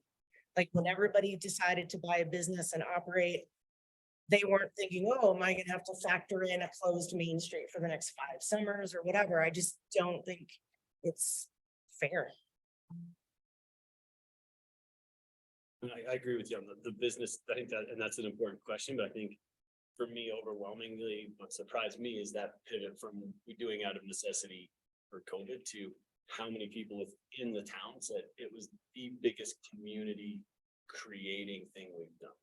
And I think that happened aside from COVID, I think is one of those benefits we should take away from COVID is that, you know, these are people who go skiing and hang out together, but it added a dimension to the environment in town by having a main street area that people came to from all over town and all over the county because of how much they enjoyed getting together, and it creates community, right? Like it's not parks. We all have our property taxes to pay. Like people that aren't inside of that boundary may have some different challenges to their businesses and they may have some negative feelings, but yet at the end of the day, they still have to pay their bills too. And they didn't buy a business on Main Street to just like hope it turns out, you know, like. So I'm just gonna go back to that, we still haven't, like, you guys who were here saw the numbers. We haven't seen those numbers. So it's hard for us to. What numbers? On how businesses within and without did both during the promenade and when there wasn't the. Well, conveniently enough, I do have some numbers. So, and unfortunately with, It's a tough time of year, tough. we've got very challenging data points. I mean, 2000, so what we did is we worked with our finance office and the revenue specialist to look at revenue and the change in revenue for a certain period or for a certain period of time, June to August of these 3 years. So 2018 to 2019, 2019, skipped 2020, went to 2021, 21 to 22. Well, 2018, and these are very different years, 2018 and 2019, these were, our trends were just skyrocketing. We were at the end of the boom. 2020, well, that's why we're discarding it. 2021, it was again, very different. Everybody came out of their bubbles and their cocoons and their shells. And they also vacationed close to home where they could drive, where it was a quick, easy thing. They weren't taking the Europe trips because you couldn't and some other things. So things have changed. 2022, what are people doing? They're going to Europe. They're taking these bigger vacations because they're vaxxed, the vaxcation, right? And we're also kind of moving into recession. We also have businesses that had much shorter hours this year because they didn't have the staffing. So there's all these variable in there and you can draw pretty much whatever conclusion you'd like from it. So what I can say, and I can give you the hard numbers. When we had the promenade in 2021 compared to 2019, because we're skipping 2020. Outside the promenade, restaurants went up and we also, because businesses closed and opened in that same period, this data set only includes those few businesses that were open across this entire set. So now we're getting into a reduced sample size as well. So there's some challenges with getting good data out of this.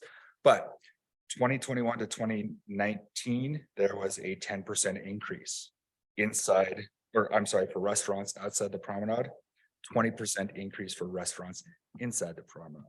Retail outside the promenade was down 36% and inside was 22%. And again, this is where I just caution about small sample sizes. The number of retail businesses that were open for that entire period of time might not be representative of what was actually going on. So now we go forward to 2022, where we had parklets and the rest of the street was open. So there's still a potential business advantage for those areas within that 2nd to 5th Avenue area. Restaurants outside, they were down 17%. Restaurants inside, they were only up 5%. Retail outside was up 18 and retail inside was down 15. Again, so there's a lot of variability in this. You could draw the conclusion from this that restaurants benefited by the promenade and they didn't from as much from the parklets. I think the bigger factor is actually the reduction in hours in that one because of staffing. So so it's a struggle to really make good sense of this numbers, but you have numbers. But wait, Don, actually, Lisa brought this up to me, which was, it would be interesting to know, it would be interesting to know the, prior to, what's the discrepancy between those 3 blocks and the other ones? And so is everybody always 20% down outside of the 3 blocks of Main Street, no matter what? Right? And then we brought the promenade and everybody's still sort of staying the same because the perception from those who are not in there, we have to remember the perception outweighs fact every time when it comes to our constituency and or our businesses who are contributing to us. The perception is that, the promenade was hurting them, right? And so if we could show, this would bolster your argument. If we could show that the discrepancy is about the same. Interesting you should ask. So we actually, and we do have one set of data points on that. So going back to the same thing, we compared 2019 to 18. Those are the very end of the gun. Again, our sample size is getting smaller and smaller here. And we could take it all the way back to, let's say, 2015, but we're really starting to reduce it at the time because businesses do change over at that point in time. So with that said, restaurants outside the promenade, they went up 3% from 2018 to 19. Restaurants inside the promenade up 3%, 2018 to 19. Retail outside went up 24%, retail inside up 10%.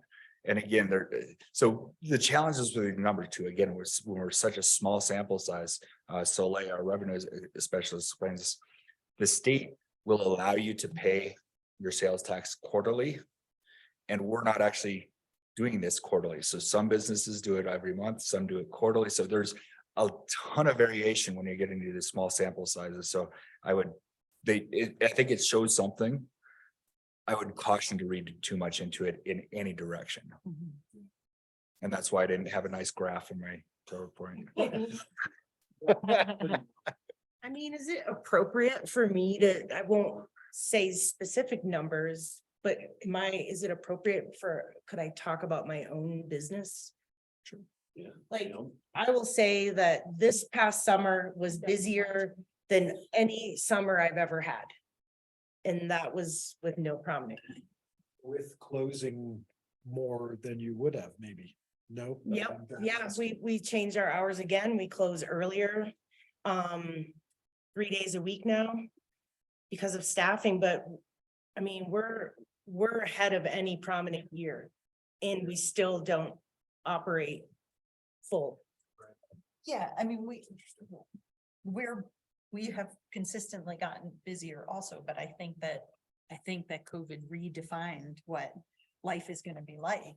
And I think that we just have more people up here with, who have money to spend. And so I don't think that necessarily has anything to do with the promenade or the. Well, or since the we were park. talking Yeah, about yeah, who's I up know. and down and where they are, I thought I'd throw that in there. You know, I'm just adding that to the data that isn't very good. So I think speaking of that, according to the data, you should have been down 17%. What's that? You should have been down 17% this year compared to last year, According according Well, to. that's wrong then. Well, no, and again, that's the challenge with the small sample size and how we're gathering this data. And that's where I'm just saying caution on reading into this data. So, which is why no graph. Which partially just lends itself to, and I think what happened during the pandemic was that, the businesses that were able to improvise and adapt and overcome, did better for the most part, but still many of them outside have that same complaint. And then it gets to the equity issue, and if it's unequivocal that, we would close the street because we want to make it Pearl Street, well, then it's gotta be part of the whole plan. It can't be an ad hoc thing. That's my opinion on that. Can you put parklets further down Main Street? I mean, so anybody on Main Street could have a parklet. And yes, and throughout the entire course, going back to all the way to the fall of 2020, we made those available to businesses throughout. Even when we looked at the promenade and started talking about that, we offered and we surveyed every business up and down Main Street and invited them to what's your feeling on this? Nobody outside beyond Fifth that way or beyond Second, other than the log cabin, wanted a parklet. We made them available. There was businesses off Summit Boulevard, one in particular that took advantage of that. That was Rising Sun. Unfortunately, they're no longer with us. And we also put some out at the marina. So we did make them available. For whatever reason, business type, whatever else, no businesses outside of that core area took advantage of that. That's interesting. But I think a lot of that has to do with parking. Like I know certain businesses outside of that area want the parking.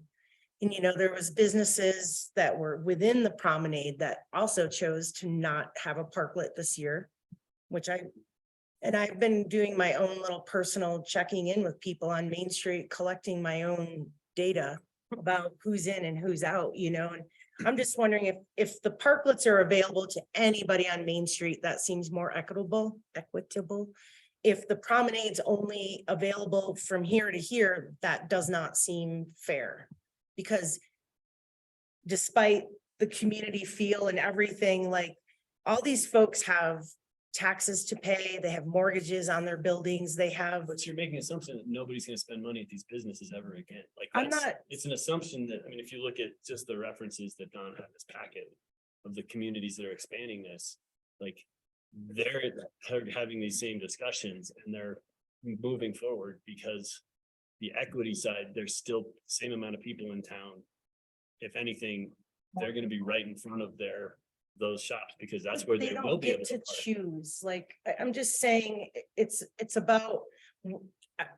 I don't know, it's not about business or money, it's really about, if I bought a business on Main Street, Frisco, I don't want to have to be told I have to live in a promenade every summer for the next 5 years.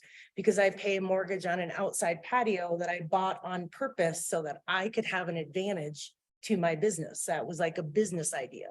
And now it's just kind of gets screwed over when, everybody can, what I'm saying? Like, it's just about people put a lot of effort into what their business plans are. And for us to come in and dictate, I don't know, that's pretty much where I'm at. And actually, I did want to add in, there was one other business that did use parklets during the 2021 promenade, and that was Foots Rest. So again, just barely passed. Somebody did ask the question earlier about whether we provided signage to direct people to down further and outside of the main promenade area. And Vanessa and her team came up with a lot of signage and put those on the, I think they call them the wobbly boards, had them all up and down Main Street saying, hey, the promenade continues, come visit our other businesses, going another block or two down. So in the next year, we're gonna have a little more challenges with that because of the construction that's gonna be going on between 5th and 6th. However, I think if council went that way, I certainly would suspect we'd have a similar effort and probably expand on that and make it a little bit more permanent than wobbly boards. Part of that was also the equity and like, well, we're helping these people, well, what can you do for me? You know, that's where I think that came from, and I don't know if that was necessarily the right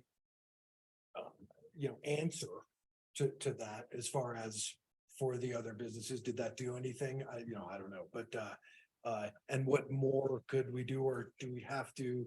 And a lot of that gets into where, when we first got on council and it was Nancy, and she was very much very strict on the idea of you don't do anything for one business without doing it for every business. And then all of a sudden you're creating this inequity. And that's a lot of how I felt there after hearing from a lot of the business owners. And personally, I mean, it's like Dave Rolling and whatnot, I personally loved the promenade. If any of you guys saw, I was there probably every day, I mean, that was possible. And it was great. And it was a fun sense of community, and it was, and everything else. But there is this inequity, and we're just not prepared for it, the infrastructure. Love to hear from the quieter. Two at the table. You're all back out of your way. So we went so far where I'll say conversations that I had with folks at the time. We've even talked about covering the 10% for the businesses outside of the promenade at one point. So that's how deep to address the inequity discussion. Up until right now, we're talking about this again. In the past, I was looking at those surveys. The businesses were all split with no clear direction. Community was super clear what they wanted. I've always in the past sided with the businesses. In my thought process, like what do they want? Like they're the ones that are being affected. And to your point, precisely is if you bought a business, you bought it at that time, and now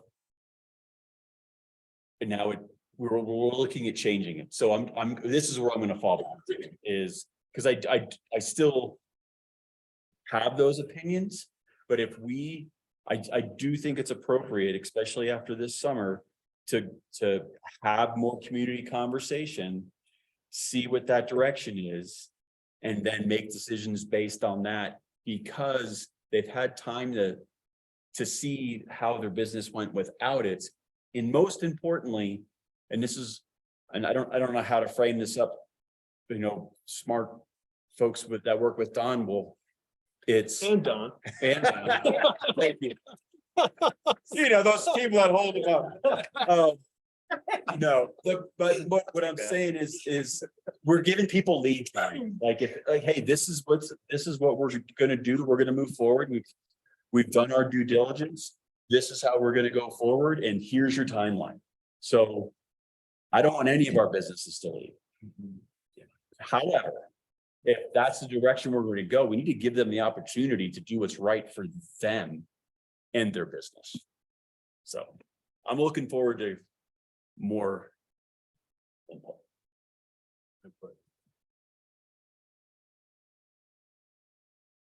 In the form of an of the open houses. I think like the most robust open house that I've been involved with was through the whole Lake Hill, and we got great direction from the community on that. We weathered the community blowback on that whole discussion, and we weren't looking to change people's minds. We were just looking to get them information, and that's what that process did. And some folks changed their opinion, some folks didn't. There wasn't to change their mind, it was to educate them. And this is gonna go both ways for me, like, we'll let the community know what we're considering. And then I'll use their feedback to make a decision. Well said. Yep. You said it with the microphone's high, so it sounded like it was. It was that, he had divine authority at that, wow, for sure. You know, this is fascinating, and part of it is because we are faced with an or decision, and these are harder. One thing that I'm factoring is if we have a promenade, we don't have a 4th of July parade, I assume. Because we did open it up for the parade. Yeah, we just. Yeah, move the barricades aside. We're not making it that easy. I have not been this split in my own head, which is why I may end up leaning with Rick and saying, I'm not ready to decide, because I think we're in workshop, so I don't have to be as formalized. There's an old lawyer joke, which is the guy walks into the lawyer's office, says, I want to talk to a one-armed lawyer. And what do you want a one-armed lawyer for? And the short version punchline is, because every time I talk to a lawyer, they say, well, on this hand, it's yes, but on this hand. So I really feel like we're sitting here with, we have businesses in this hand. And I firmly believe there are businesses inside the promenade, regardless of the numbers of inside versus outside. There are businesses inside the promenade who feel they're getting a shaft because they're inside the promenade, and there are businesses outside the promenade who are feeling they got the shaft because they're outside the promenade. Neither of those businesses signed leases or bought land with a closed Main Street. That's the one hand. The other hand is, it's awesome. I enjoy it. I'm with Andy. I was there a lot for often no reason or some reason, but I also honestly did not go to the coffee shop because I'm a pull up next to it, grab a, if I'm meeting somebody. So you're at a disadvantage in my head because you've lost my ability. It's a commitment to get to your coffee shop versus the ones that you can park in front of. So I'm highly respectful of that, and I'm conflicted with the community desire as individuals to say, this is really cool. Like, I like this. And I also respect that there are 7 of us, and this is a workshop, and we're not voting. So I'm at a benefit of not remembering what Jesse's view is on this.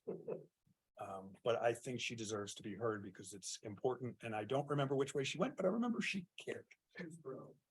If I remember, she was pro. She is. Tom had a conversation with her. Definitely says she's pro. I think said it best is that I don't think it's fair for any of us to make a decision tonight to give full direction, because that would be springing it on all community members truly unfairly. And I really appreciate the sincerity of the conversation moving to longer term, because if it's a good idea for 1 year, then we should think it's a good idea for 5 years, whatever it is. So I thank you for taking that perspective. So, but if Rick's position is an acceptable one of let's dig a little deeper because it's a bigger thing. I like Rick's position too. So is that? And So. I'll try to cover. All right. So I think I have some pretty good direction for the smart people that I work with. Robust outreach that includes some open houses and some surveys and some other uses in order to get some good public feedback, maybe bringing this back in January, February, somewhere in that time frame. And it's really important to respect that we have multiple constituencies. Lisa, I think it's not a vote. As we're soliciting input as much as possible, it's help convince us. If somebody has an opinion, help convince us why their opinion is correct, not just tell us what their opinion is. So with this outreach, like, will we be adding that 5 years or? I think it should be, I think it should be clear. Yeah. And again, we're not the only community that's grappling with this. Arvada, they went through and they actually started construction on theirs last summer. following this process and their council gave them direction to make it permanent back in spring of 2021. So this is, there are examples of lots of communities that have been able to do this. And we can learn some lessons from maybe most where they fell short as well. Don, I'd be most interested in the ones that are using their main street. I Absolutely. don't know Arvada well enough to know, was it a secondary artery or? It's their main street. It's in Old Town, that is their main street pedestrian area. It's got a lot of similarities to our main street, I would say. Just as an example, And I but think- Durango, a bunch of examples. Okay. And I think in our outreach, I would like to make sure that we also try to have at least a few retail business owner specific, so that voice doesn't get lost in kind of the community side of that. So just, I think, because that helps kind of differentiate possibly some of the noise that might create. Absolutely. Would we want to do two different or I think more it- than two, but like business central, like conversation and then community conversation? And I think a couple different times, different places, yeah. Mhm.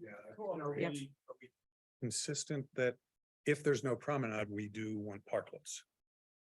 Yeah. I'm for it. Oh, yeah. Sounds like parklets regardless. Yeah. But that's probably important for the public to know that the backstop is not nothing. Yeah. It's a parkleted Main Street. This or that. Trust me. Got rid of one of the oars tonight because it was promenade, parklets, or neither. We're on the Jeff Should Goldblum. we keep going on your list of questions? I think ice rink was your next one. Oh, wait, no, sorry, wrong. That one is definitely. Okay, I guess that is certainly a question and that is the dismount zone. Or should there be a mandatory dismount zone for sidewalks? And again, it wasn't as much of a problem in years past. People got used to just riding down the middle of Main Street.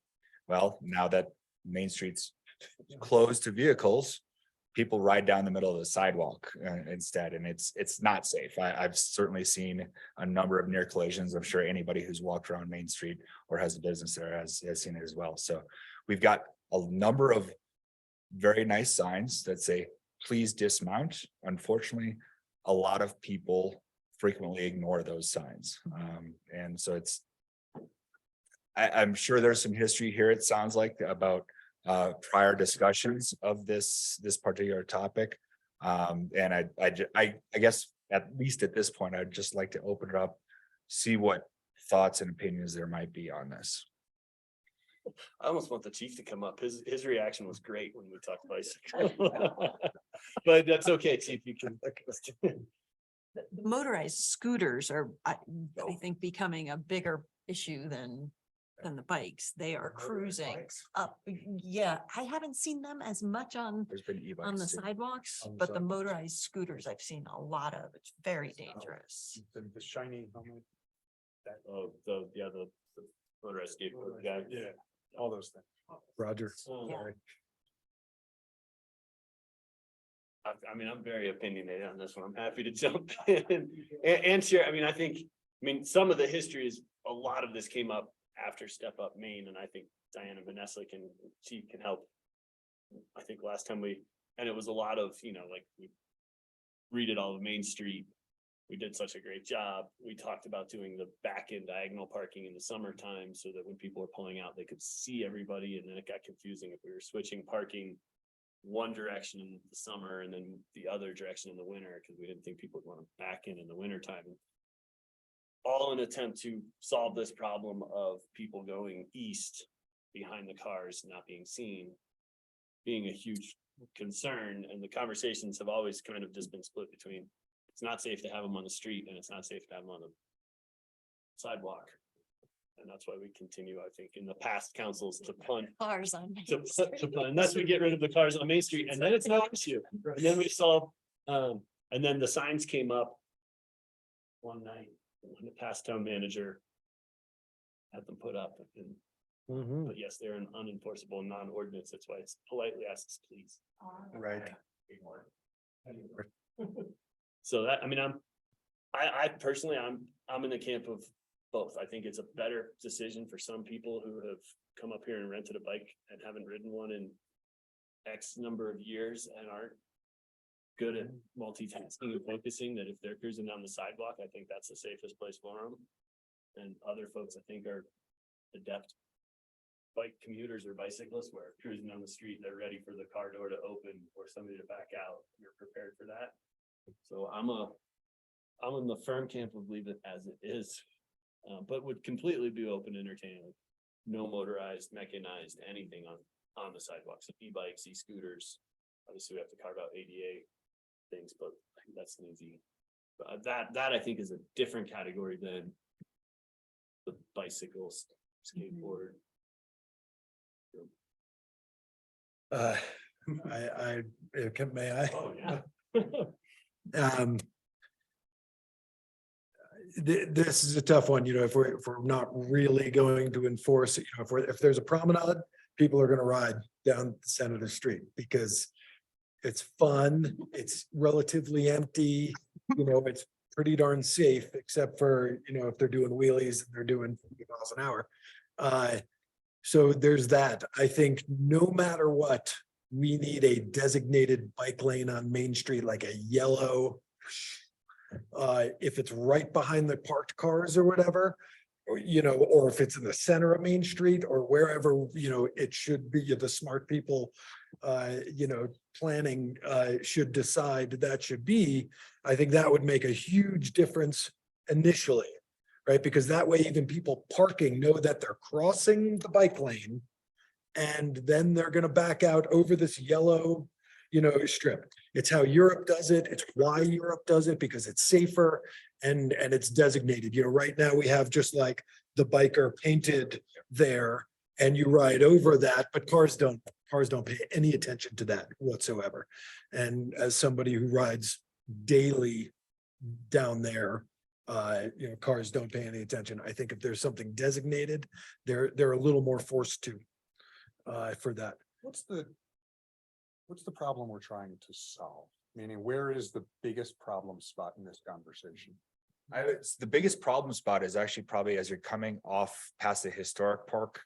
And the cause of that is we have further up on West Main, it's a rec path, and then it just kind of dumps into a sidewalk, which continues into a sidewalk. Where we have a problem is where we get to conflicts, which really starts at about Second or so, because that's where you have the businesses and the heavier pedestrian use. And we're really just worried about safety. This conversation is just about bikers on the sidewalk, not bikers on the street, right? At least that was the intent of mine, because bicyclists are allowed in the street. They are. The thing we're talking about is going to change that, right? Correct. This is really focused on it's a safety Interaction concern. of pedestrians and bikers on the sidewalk. As well as was pointed out and I left out, the e-bikes, the e-scooters and the wheelies or whatever we call those other motorized devices. Understand the sidewalk is people that are riding are going to slow down when there's people walking, and people that are walking are going to be scared by people riding fast. And I don't, unless you told me we've had a rash of incidences, other than the discomfort of the situation of the mixing. Like, yeah, I have bigger concerns about the car bike interactions. I have no idea what we can do, but that's not what you're asking us to talk about. So that's where I am on the question you're asking. But I'd like to put that up for discussion at some point, a designated painted bike lane. Sure. And certainly we do have tool design kind of not on retainer, but we're working with them on some of the designs and the implementation for the complete streets plan. And they would certainly have some suggestions on that. Frankly, the best solution is really the back end diagonal parking for those diagonal spaces. I'd love to see people. I'd love to see it try. Right now, I'm struggling a little bit with the concept just because the first couple weeks of it being implemented. Right now, a lot of people can't park in straight, regardless, let alone back in. All the backed in vehicles that have all the business on the back and the bike racks and all that stuff gets pushed onto the sidewalk. So that's gonna take somebody out. But that's why we do have that brick area as well. And I think that was part of that step on made and design is to make sure you had that buffer between the sidewalk and the parking. I don't think they belong on the sidewalk. It's dangerous. I mean, I see it. I can video the guys zipping through on the motorized scooter for you, and again, I'm gonna go to, I would like to prevent something from happening rather than reacting to something happening. Motorized stuff is then. Yeah, but that's, It is, but it, enforceability, is important to that. right, yeah, You know, I'll go out and yell at them. and well, yeah, is that enforcement? Thanks, Karen. But, but, you know, is it whack-a-mole, right? I mean, are you putting the people who are not prepared, you know, who are riding really slow on the bike, on the sidewalk into the street where then they're gonna get hit by a car? Right, but if we know that it's not enforceable, but if we just, you know, paint it on the sidewalk again and put up some signs, maybe it'll deter Yeah, but some people. we've kind of figured out that doesn't really work, but I think it's easy to say, you know, no electric, you know, But then it's, mobility on the sidewalk that unless it's enforceable? like a, you know, It could be It's- if it was a code it was ordinance an change. ordinance, yeah. And we have community service officers and a fully staffed PD Right. to then enforce, and that's again our problem. We can't unfortunately staff our. But we do have parking, interstate parking working on Main Street, which is certainly could be a potential opportunity to do some of that enforcement as well. It sounds like this is still A hot potato. I'm with Hunter. I mean, up until a couple of years ago, my daughter rode her bike on the sidewalk and I preferred that. Cause she was 8 years old and I was like, They should be there. I mean, as a mom, I didn't tell her anything different. I mean, now she's 12 and she is way more confident in town. Mhm. But also with skateboards, like she rides her longboard and I don't let her ride it down the main street or the sidewalk. I say, you have to leave it here and you walk to the wherever you're going. Because I don't want her on the sidewalk or the street on a longboard, you know? I don't know. That's just but I'm with you because I think the people that are on the sidewalk need to be there. It's either kids or people that aren't very confident on a bicycle. And that's probably the safest spot. Just to give you some direction. No, I think that's good. I think that that's fair, but that population also doesn't have to be riding on Main Street.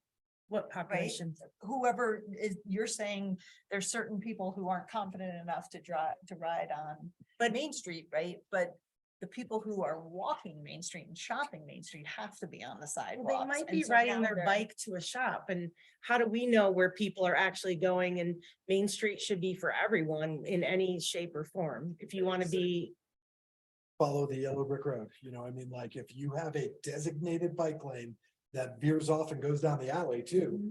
And we have bike lanes going all over the place for people. can we it's make big somewhere to go. bikes this way? Bikes this way, you know,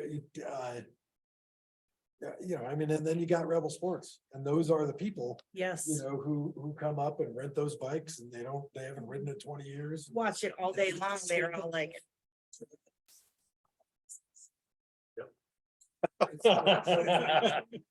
Well, that's just the solution to this particular bike issue. And this is where whack-a-mole is, because then you create all the other issues. So I then think. there's gonna be think more I'm sure we're traffic gonna- in the streets where bikes are. All the others. Would it be fair to investigate the motorized portion of that? And That maybe- seems like there was some, at least majority on that I one. know Jeff is on here, but I think also like what it looks like, or as you said, following up on, because I don't think it would hurt to have that bike lane drawn in. If possible, or what the constraints are on that. Jeff, And there we would certainly want to look at what the MUTCD manual for uniform traffic control devices, because there's specific industry Last name. standards on, it's a page turner, sort of like our budget. But there's some very specific standards that you want to follow, and the reason is so that there's uniformity across jurisdictions, so you don't confuse pedestrians or drivers, so. Jeff. Yeah, good evening, council. Sorry I can't be there, but MUTCD does allow for us to paint the street. It would not be yellow, it would be green. That's the color you paint for pathways and bikeways like that. You may have seen that in Breckenridge near the new roundabout they put at Watson. So we can certainly do that. We had the idea in the budget for next year to paint, our bike paths that are not grade separated from the roadway green, but that was kind of put on the side for right now. So, but it can be done. It is, we can do that. So, of course, Public Works can do whatever you decide you would like to do. So that's all I have to say. Thanks, Jeff. So If you haven't been through the new roundabouts in Grant, they did a great job with those. just drove there So today. the bike designation. Right, we're talking about this, so I've been thinking about this for weeks now.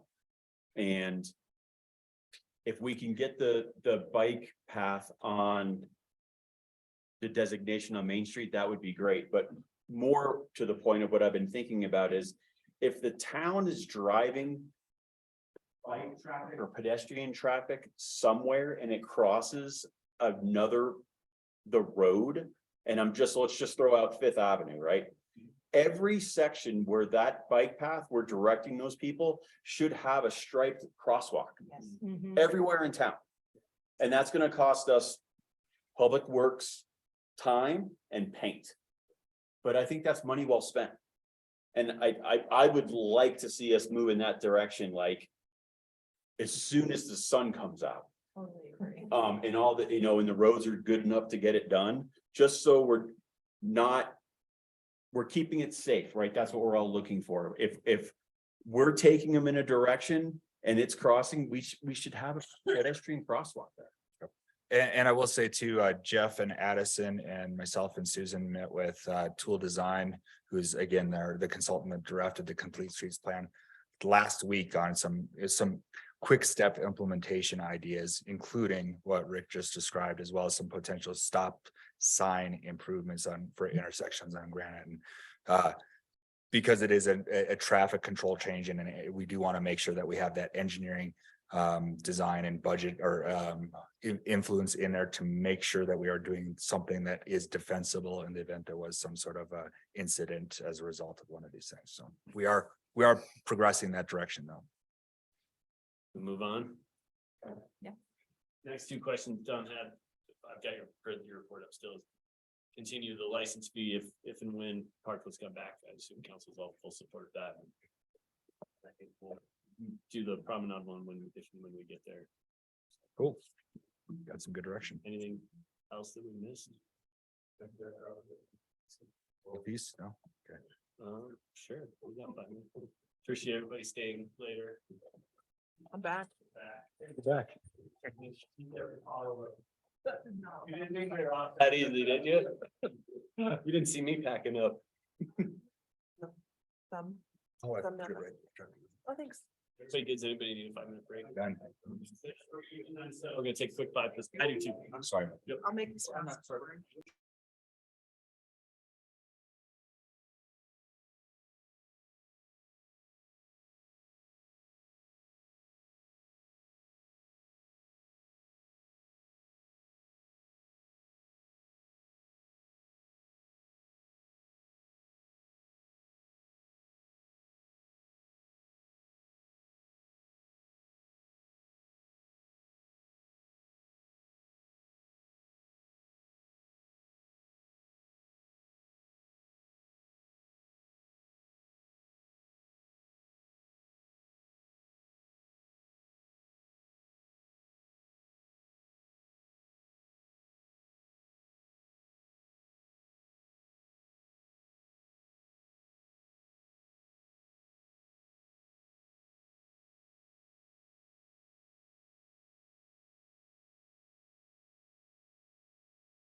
I'm not given a lot of direction around stuff that's already related to this. So, Tom, to your point, how am I gonna bring this home?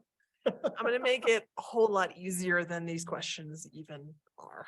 And that is a destination management plan is there to solve a problem.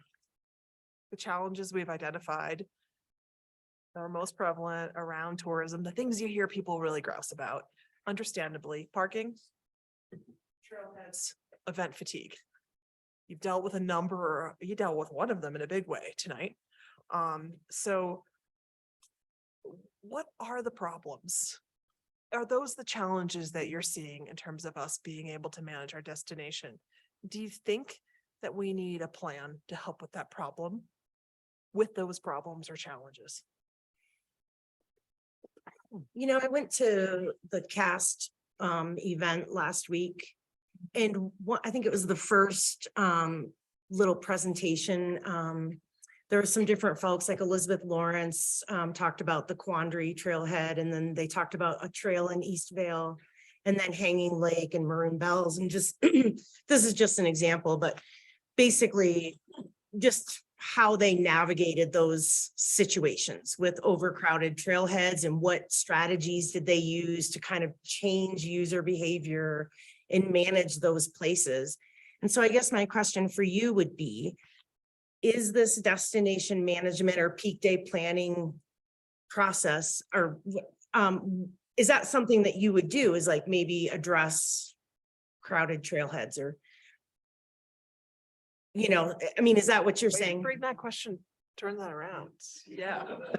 No, but I'm just, I'm teasing you, and I think it's a really fair question. And I will answer very honestly. I would not do a destination management plan. okay. I think as a group, you've been very clear that you have plan fatigue, understandably. 2, unnamed neighbors have destination management plans, which we have read, Leslie and I, and even talked to those folks, and they have not, they're great plans, but they have not implemented a number of things. Even one of the plans calls for a peak day management plan, and that's not that hard to do. And they haven't even done that. It's in their heads. And it's a sophisticated community, so I'm somewhat surprised to a certain degree, but not, because can be what happens with with planning events like this, and planning in general, is that you go through this great planning process and you feel so fabulous about it. And then it's something that's very hard to implement. Like with this arts strategic plan process that we're going through, we've really been focused on, as a group, as a steering committee, brief, actionable, realistic. And I don't feel like these plans often get there. I don't know that it's the best use of our time, which is why I said, like, I see the 3 problems or challenges really being parking, trailheads, and event fatigue. And those are issues and challenges that as a council, you've already been dealing with.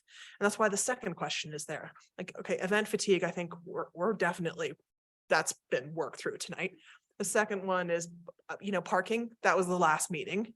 And certainly really robust conversation around that. And it continues with Galena and Granite and possible right-of-way parking and more around that. And then trailhead, I think it is a real deal. And that's why, as a staff, we've been working on how do we get Google and Apple on board to give us some tools that send people in the right direction, because we're probably not going to have face-to-face contact with them. How do we put signs at trailheads that say, hey, pithy, fun. Breckenridge does a great job with that say, hey, no, the chipmunk says you shouldn't be here and you should go somewhere else, but let's make sure we define where that other place is. So I just don't, as a council, if you say to me, there are other challenges and problems that you have not identified as a staff and we haven't grappled with yet, and we think we need a planning process to do that, then of course we should do that planning process. Then in my professional opinion, I wouldn't spend $100,000 to $200,000 in a multiple month, oh my gosh, a year-long process probably. Thanks for your honest answer.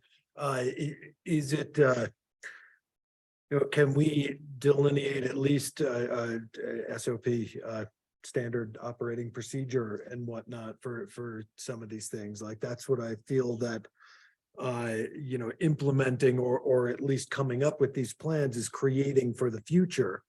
in each of these areas. And so it doesn't necessarily have to be a plan as much as maybe just an operating procedure, right? That's you hit exactly what I was thinking. As I was reading your document, I'm like, they know what to do, just write it down. So someone The smart 20 people. years from now can pull it up and say, oh, this is what we do, because I just started last week. After we're all gone. That's what I was envisioning. That's it. Yeah, and I think I got that from the memo and all, or the packet, and also all of the neighboring communities that you called out to me. I think they all felt like marketing slogans and not plans. Like, Brex is great, to be like Breck, but everything I've ever seen of it is marketing. And I haven't seen any implementation on how that actually translates to the community or to how people interact when they're visiting with locals. And I think when looking at other things that you called out, like as you said, I totally agree. I don't think they're as actionable as they are tagliney. And I think we're already doing a good job in addressing our problems. And yeah, I think if there's a good, we know 4th of July weekend, we need to pick up the trash cans on Main Street more often or have more out. Pretty simple plan. Just write it We down. kind of already know, and we do pretty well already. So yeah, I don't personally see the need to go this route. Peak day handbook. Okay. Like it. Yeah. Brinson? I agree. You said it perfectly. You're getting away with a lot of this. It's kind of nice to sit at the end. Out into the microphone. Which is unlike you typically. I mean, community survey. It's often the place where we find out how people feel about everything, including tourism sentiment. And so, Those are on Just- a is there- 5-year cycle, right? Or haven't we done them every roughly 5 years? Okay, so we Yeah. can come and do again. yeah, I mean, maybe it's a chance to not do the community survey that we did the last time, which is great because you could benchmark against other communities, but it has less flexibility in terms of adding in questions. To your point around outreach regarding use of public property for commerce. That might be, maybe we switch it up a little bit, do RRC or something like that, a private contractor, and they add a question in about promenade, parklet, use of public property, and some tourism sentiment stuff, event stuff, if we want to, if we feel like that's something that we would feel like would be beneficial. Is this a moment to do more of that? Anytime we can get community input, I think it's very important. I think we need to do whatever we can do to expand how we get that information. And I think like doing events like we're talking about doing is gonna make a difference. An open house kind of thing. An open house kind of thing really, I think is like, personally, I'm more apt to show up to one of those than I am to answer the survey online. I've got enough stuff going online that like, I'm not gonna go do that. I mean, that's the bottom line, right? Okay. And yeah, so any way we can get more input from the people, the better. And, maybe what about, if we're, even if it's like an ongoing thing, where it's like a QR code, you could put QR codes in every business. People could be like, ooh, what's that? And then, somebody asks you a question, you can be like, hey, don't tell me, tell the town,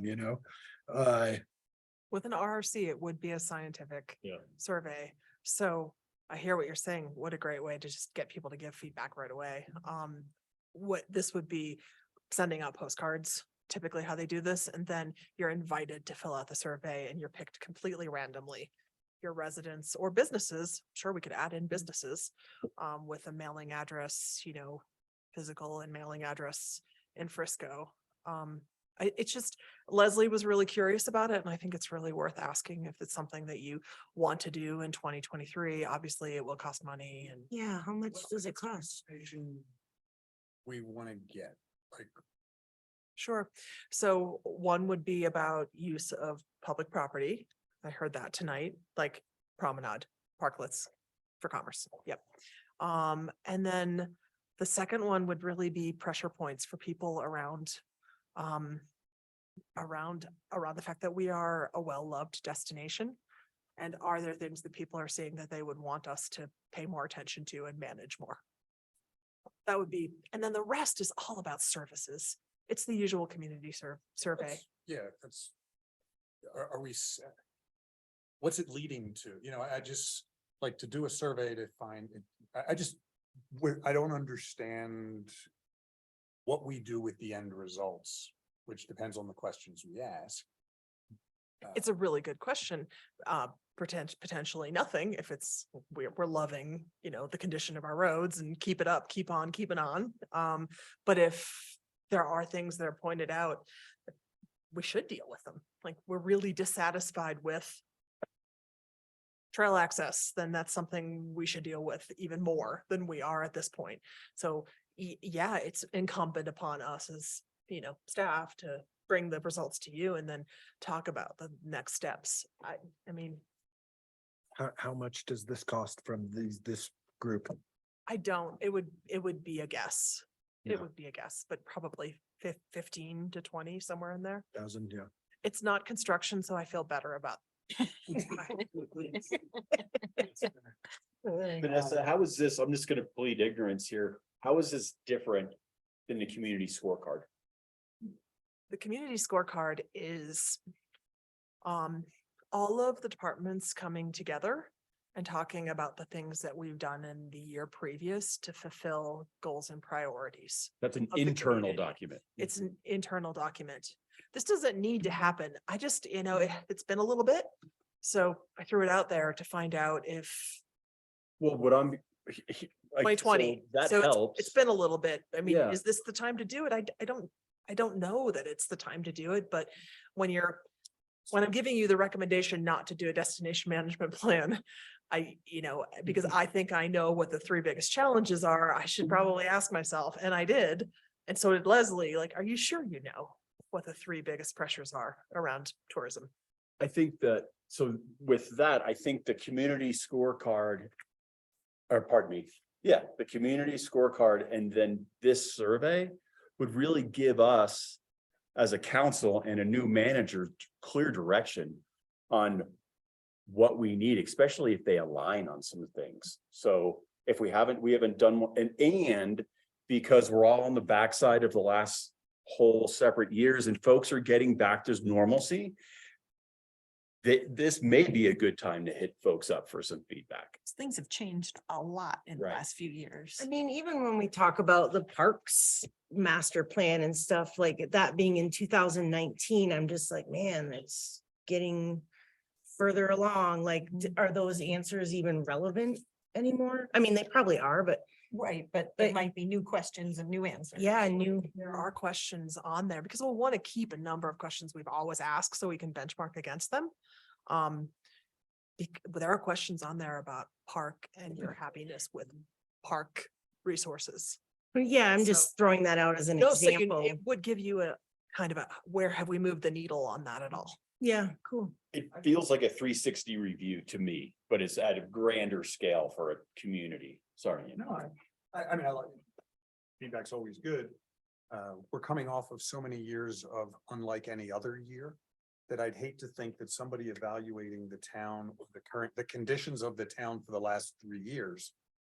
Is a good tool to use for us planning going forward. I'd be interested in community thoughts of what we should do going forward. I just have concerns if this survey is based on past. How reflective is that information or how relevant is that information to forward? It's only of the current condition, right? I don't know how the survey, I don't know what it's asking, but I'd hate to have people, focused on the overcrowded 2021. Or the mildly less crowded 2022 with the workforce shortage. How do we evaluate somebody's opinion of the summer of 22 when they say, your restaurants, I couldn't get any, the service was terrible, or your restaurants are closed too often? I'm voicing a concern. I don't know how we deal with it, but We it's. don't ask questions like that really, because they're about private sector, but I get your point completely. It may not be the right moment and You've done a lot of, The right you've moment. done a lot of heavy lifting I'm on. not, Yeah. again, I'm not advocating either way. I'm my more interest is what does the community want us to be doing going forward, but. I think we've gotten a lot of that information out of the past community surveys, so I think that's where the Trails Master Plan came from and a few other kind of key things that we. I mean, and we did recently do, the community plan and strategic goals and priorities are based on that. So that was really a lot of feedback and a lot of engagement. To your point, things have certainly changed a lot over 2.5 years. It feels that way to me. Just everything. Yeah, everything. Yeah. I think I'm more I think with what we have coming and a few of the bigger projects, I think to throw in like the transportation plan, whatnot, some of the things we're gonna have with the Granite Street or Galena Street housing, but I think we've got some things coming where I'd love very focused community feedback, and I think if we like keep asking and doing things, I think we've got big plans on our horizon that we are budgeted for and have in action that I think is a better to focus like we are with the promenade. It's like, let's do outreach that's targeted to the projects that we're about to move into. And I think once we kind of get that going, and then we have, I think a retreat will also be helpful, which is in the works at some point. Then we kind of level set and we can go back out. And I think, cause I think Rick, your point's a good one that we have that kind of interlocking look at things, but I think right now it's just, I think we have enough that I'd like focused feedback. Sure. So we get these few things really dialed at the community level, and then what's the scope of moving forward? Would be where I'd lean. Head nods. Yeah, no, that makes sense. That we've got enough going on to not invite in more. Yeah, cause that could just be a new shiny distraction that doesn't keep us moving forward on what we've done. Be revisit for 2024, 2025, something like that. That sounds crazy. We gotta get Fine. the basketball court on some survey or some. Just build it. We could just build one somewhere. Build what? Basketball court. Oh, basketball courts. Sure. Could survey it. I mean, that's what I was told we might have to do, is to do a survey, so. It's trying to be funny. I liked it. Okay. So I think this particular survey or direction or money spend is probably not what we're looking for, but I think if we can keep getting more information, however that might be that a survey monkey that's sitting out there that never ends or something, and the ability for people to put in their info, it would behoove us, because that is the info that we need from our community beyond what we just hear daily and whatnot. This particular thing, I'm not sure how that will jibe with everything that we've got going on at the moment, but It might be interesting. Yeah, that totally makes I sense. think it'd be interesting to know what it comes of it, I mean, it because might, I think all information from our constituency is important. And that we should never not accept input from the people. And sometimes I get input, and then when I get here, then there's like all kinds of other stuff, so it's like cool to like. Pile it up. I mean, Right, I mean, you've taken on a lot of projects as a council. So there are 2 housing projects that are likely going to be built in the next 2 years. Certainly a lot of trail improvements at the Peninsula Recreation Area, some park improvements that have happened in the meanwhile. And to, Councilmember Aaronson's point, it has been a strange 2.5 years, and there were some holds on the capital projects that could get completed. And those are the things that make a pretty big difference. So it might be interesting to see where you went in 5 years once some of those projects are completed. I think that's interesting thinking. And did some of the satisfaction numbers move up with parks and, core services and the things that our residents really value? Yeah. Yep. Great. I feel like that needs to be it. I think we're good. I feel good about it. Thank you so much. Yes, she's seen the. Anything else this evening? Go Phillies, we allow? Go Phillies? Yes. Thank you. And we can, anybody want to adjourn? Oh, that. Yeah, we can do that too. Motion to Yeah, adjourn. let's adjourn. Thank you all, appreciate it. Veronica, Callie, thank you again. We passed all this, right? I can sign.